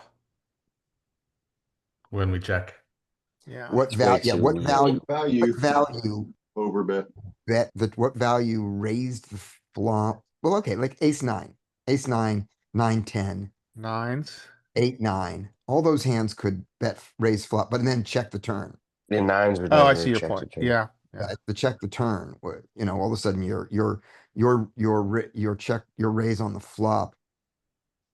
It's hard to interpret your value range there. Even with a nine, the jack isn't a terrible card. I mean, it's not great, but I think Yeah. you wouldn't. I don't know if you check there still. Right, and you're the big blind. You have every hand in the deck except for the good ones, right? Mm-hmm. Right, so you have 9, 10, and 8, 9 that could offsuit, that could do all, that could still raise there. You have two pairs that could raise there, and none of your two pairs want to slow down. So your check kind of massively caps yourself. Yeah. Scotty, would you overbet those two pairs too? Yeah. Sure. Yeah, because he can easily have he can have top pair that continues to play against my 4-7, my 9-4, that may call it to that. You can have Um, combo draws that are not Yeah, are the gonna question call. is though, would I jam the river with it? Or would I bet smaller? But he doesn't know that.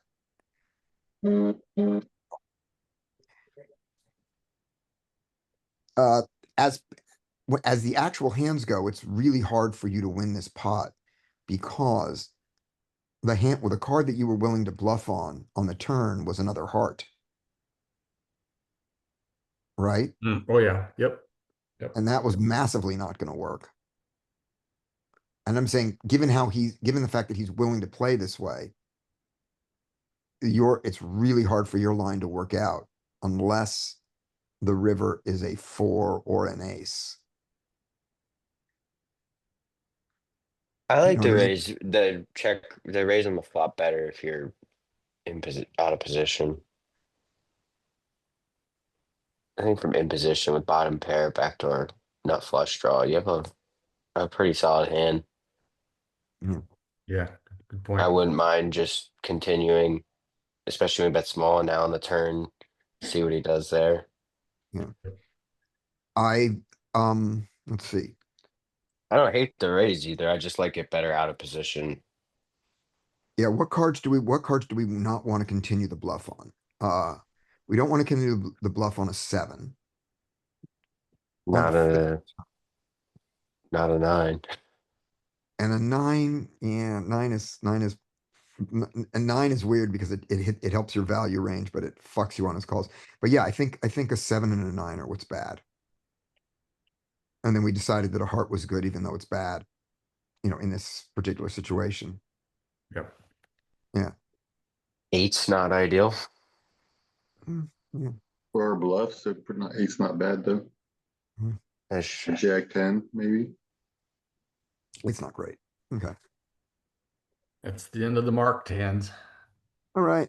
What time is it where you guys are? It's Well, 2:40 p.m. in Chicago. Okay, so okay, 3:30.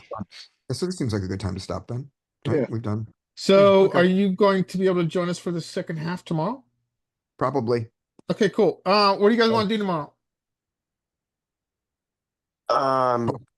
Probably gonna play tonight, so I should have some marked hands. Cool. Excellent. Yeah, we'll do marked hands, and then maybe do you want to get into the trainer, or would you rather guys get into the trainer or Yeah. watch a video? Trainer. Well, I'm All right.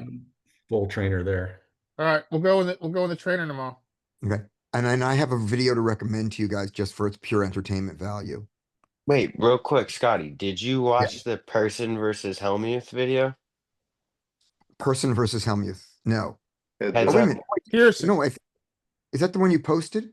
Eric Person versus Phil Hellmuth, heads up. I don't remember seeing it. You It was before you left for a while. Is when you Maybe told Oh, me okay. your Wilhelm stories. Oh, okay. Yeah. Yep. Post the link again and maybe I'll watch it tonight. Maybe not. I'm probably going to sleep, but, What video are Um, you thinking? oh, the Hungry Horse where he says, I told everyone my strategy. Oh yeah, that's a It's good so one. entertaining. It's super entertaining. Here, let me pull this up real quick and send it to you. Yeah, I think it's the latest Hungry Horse. I will check that out. He's doing some funny Let me stuff. know if that one opens the correct link. Let Okay, me I see. got it. Yeah, And it the does. answer is, yep. We're at this This- table because we're at this. We're No, at this table because of me, Phil. no, I did not see this one. It's Okay. fantastic. All right, I've I'll never watch it. seen somebody get under Phil's skin as much as he did. Oh, I I have remember you. seen I this. remember you posting Oh this yeah, I now. remember this. I've All right. Oh, seen this. It's a beautiful video. It's one of my favorites. I probably fall asleep to it every single night. Yeah, this guy is such a douchebag to him. The guy, he's only does this to people that deserve it. Like he's a funny guy, but whenever he'll come after you if you deserve it, and he does it to everybody that deserves it. And he just crushes them. It's hilarious. Oh, man. One All right, thing. I'll see you guys tomorrow. All right, Okay, Mike. and then see one ya. thing on our Later. on our comment things to say when we were talking about answering their questions, answer them like I watched a lot of Phil Hellmuth videos as our way of not looking. I actually recommend not doing that because to people who are not experienced, if you're sitting at a table with somebody and you make a comment about the Phil Ivey hand where he folds pocket eights when he has a flush, Yeah. yes, that marks you as somebody of my age, but it still marks you as someone who pays attention to poker. Yeah, Yeah. but they'll know I don't you think- do I don't anyway think we- because you're playing decent. It's not like you're just Yeah. magically there playing good with no Yeah. prior knowledge of poker. Yeah, I just think that demonstrating you have a memory for hands or any of that stuff is not maybe it's not as bad as saying my equity was this and the solver says that. I think we still don't want to say things about what we saw on watching Doyle Yeah, but I Price. think that a person that would think like that would also think that, hey, this is all of the knowledge they have, so they're pretty going to be easy to exploit because Okay. they're just old school. You could be right. Well, I would say that 90% of the people in the games Just have even thought no about that. idea. They don't even know what an exploit is. So Yeah. I'm Just don't not have the- super worried about it. Yep. Like All that's right. I do the same thing to them over and over again. And they never do anything differently. So Mhm. it works. I'll take it until they change something. Yeah, Yeah, I'll yeah. keep doing it. Exactly. Just Cool. kind of Thank think you, Alright. guys. Probably tomorrow. Yeah, All yeah. right. All right. Bye. See you guys. Look out there. Thank you. Hey, Skate. Good to see you.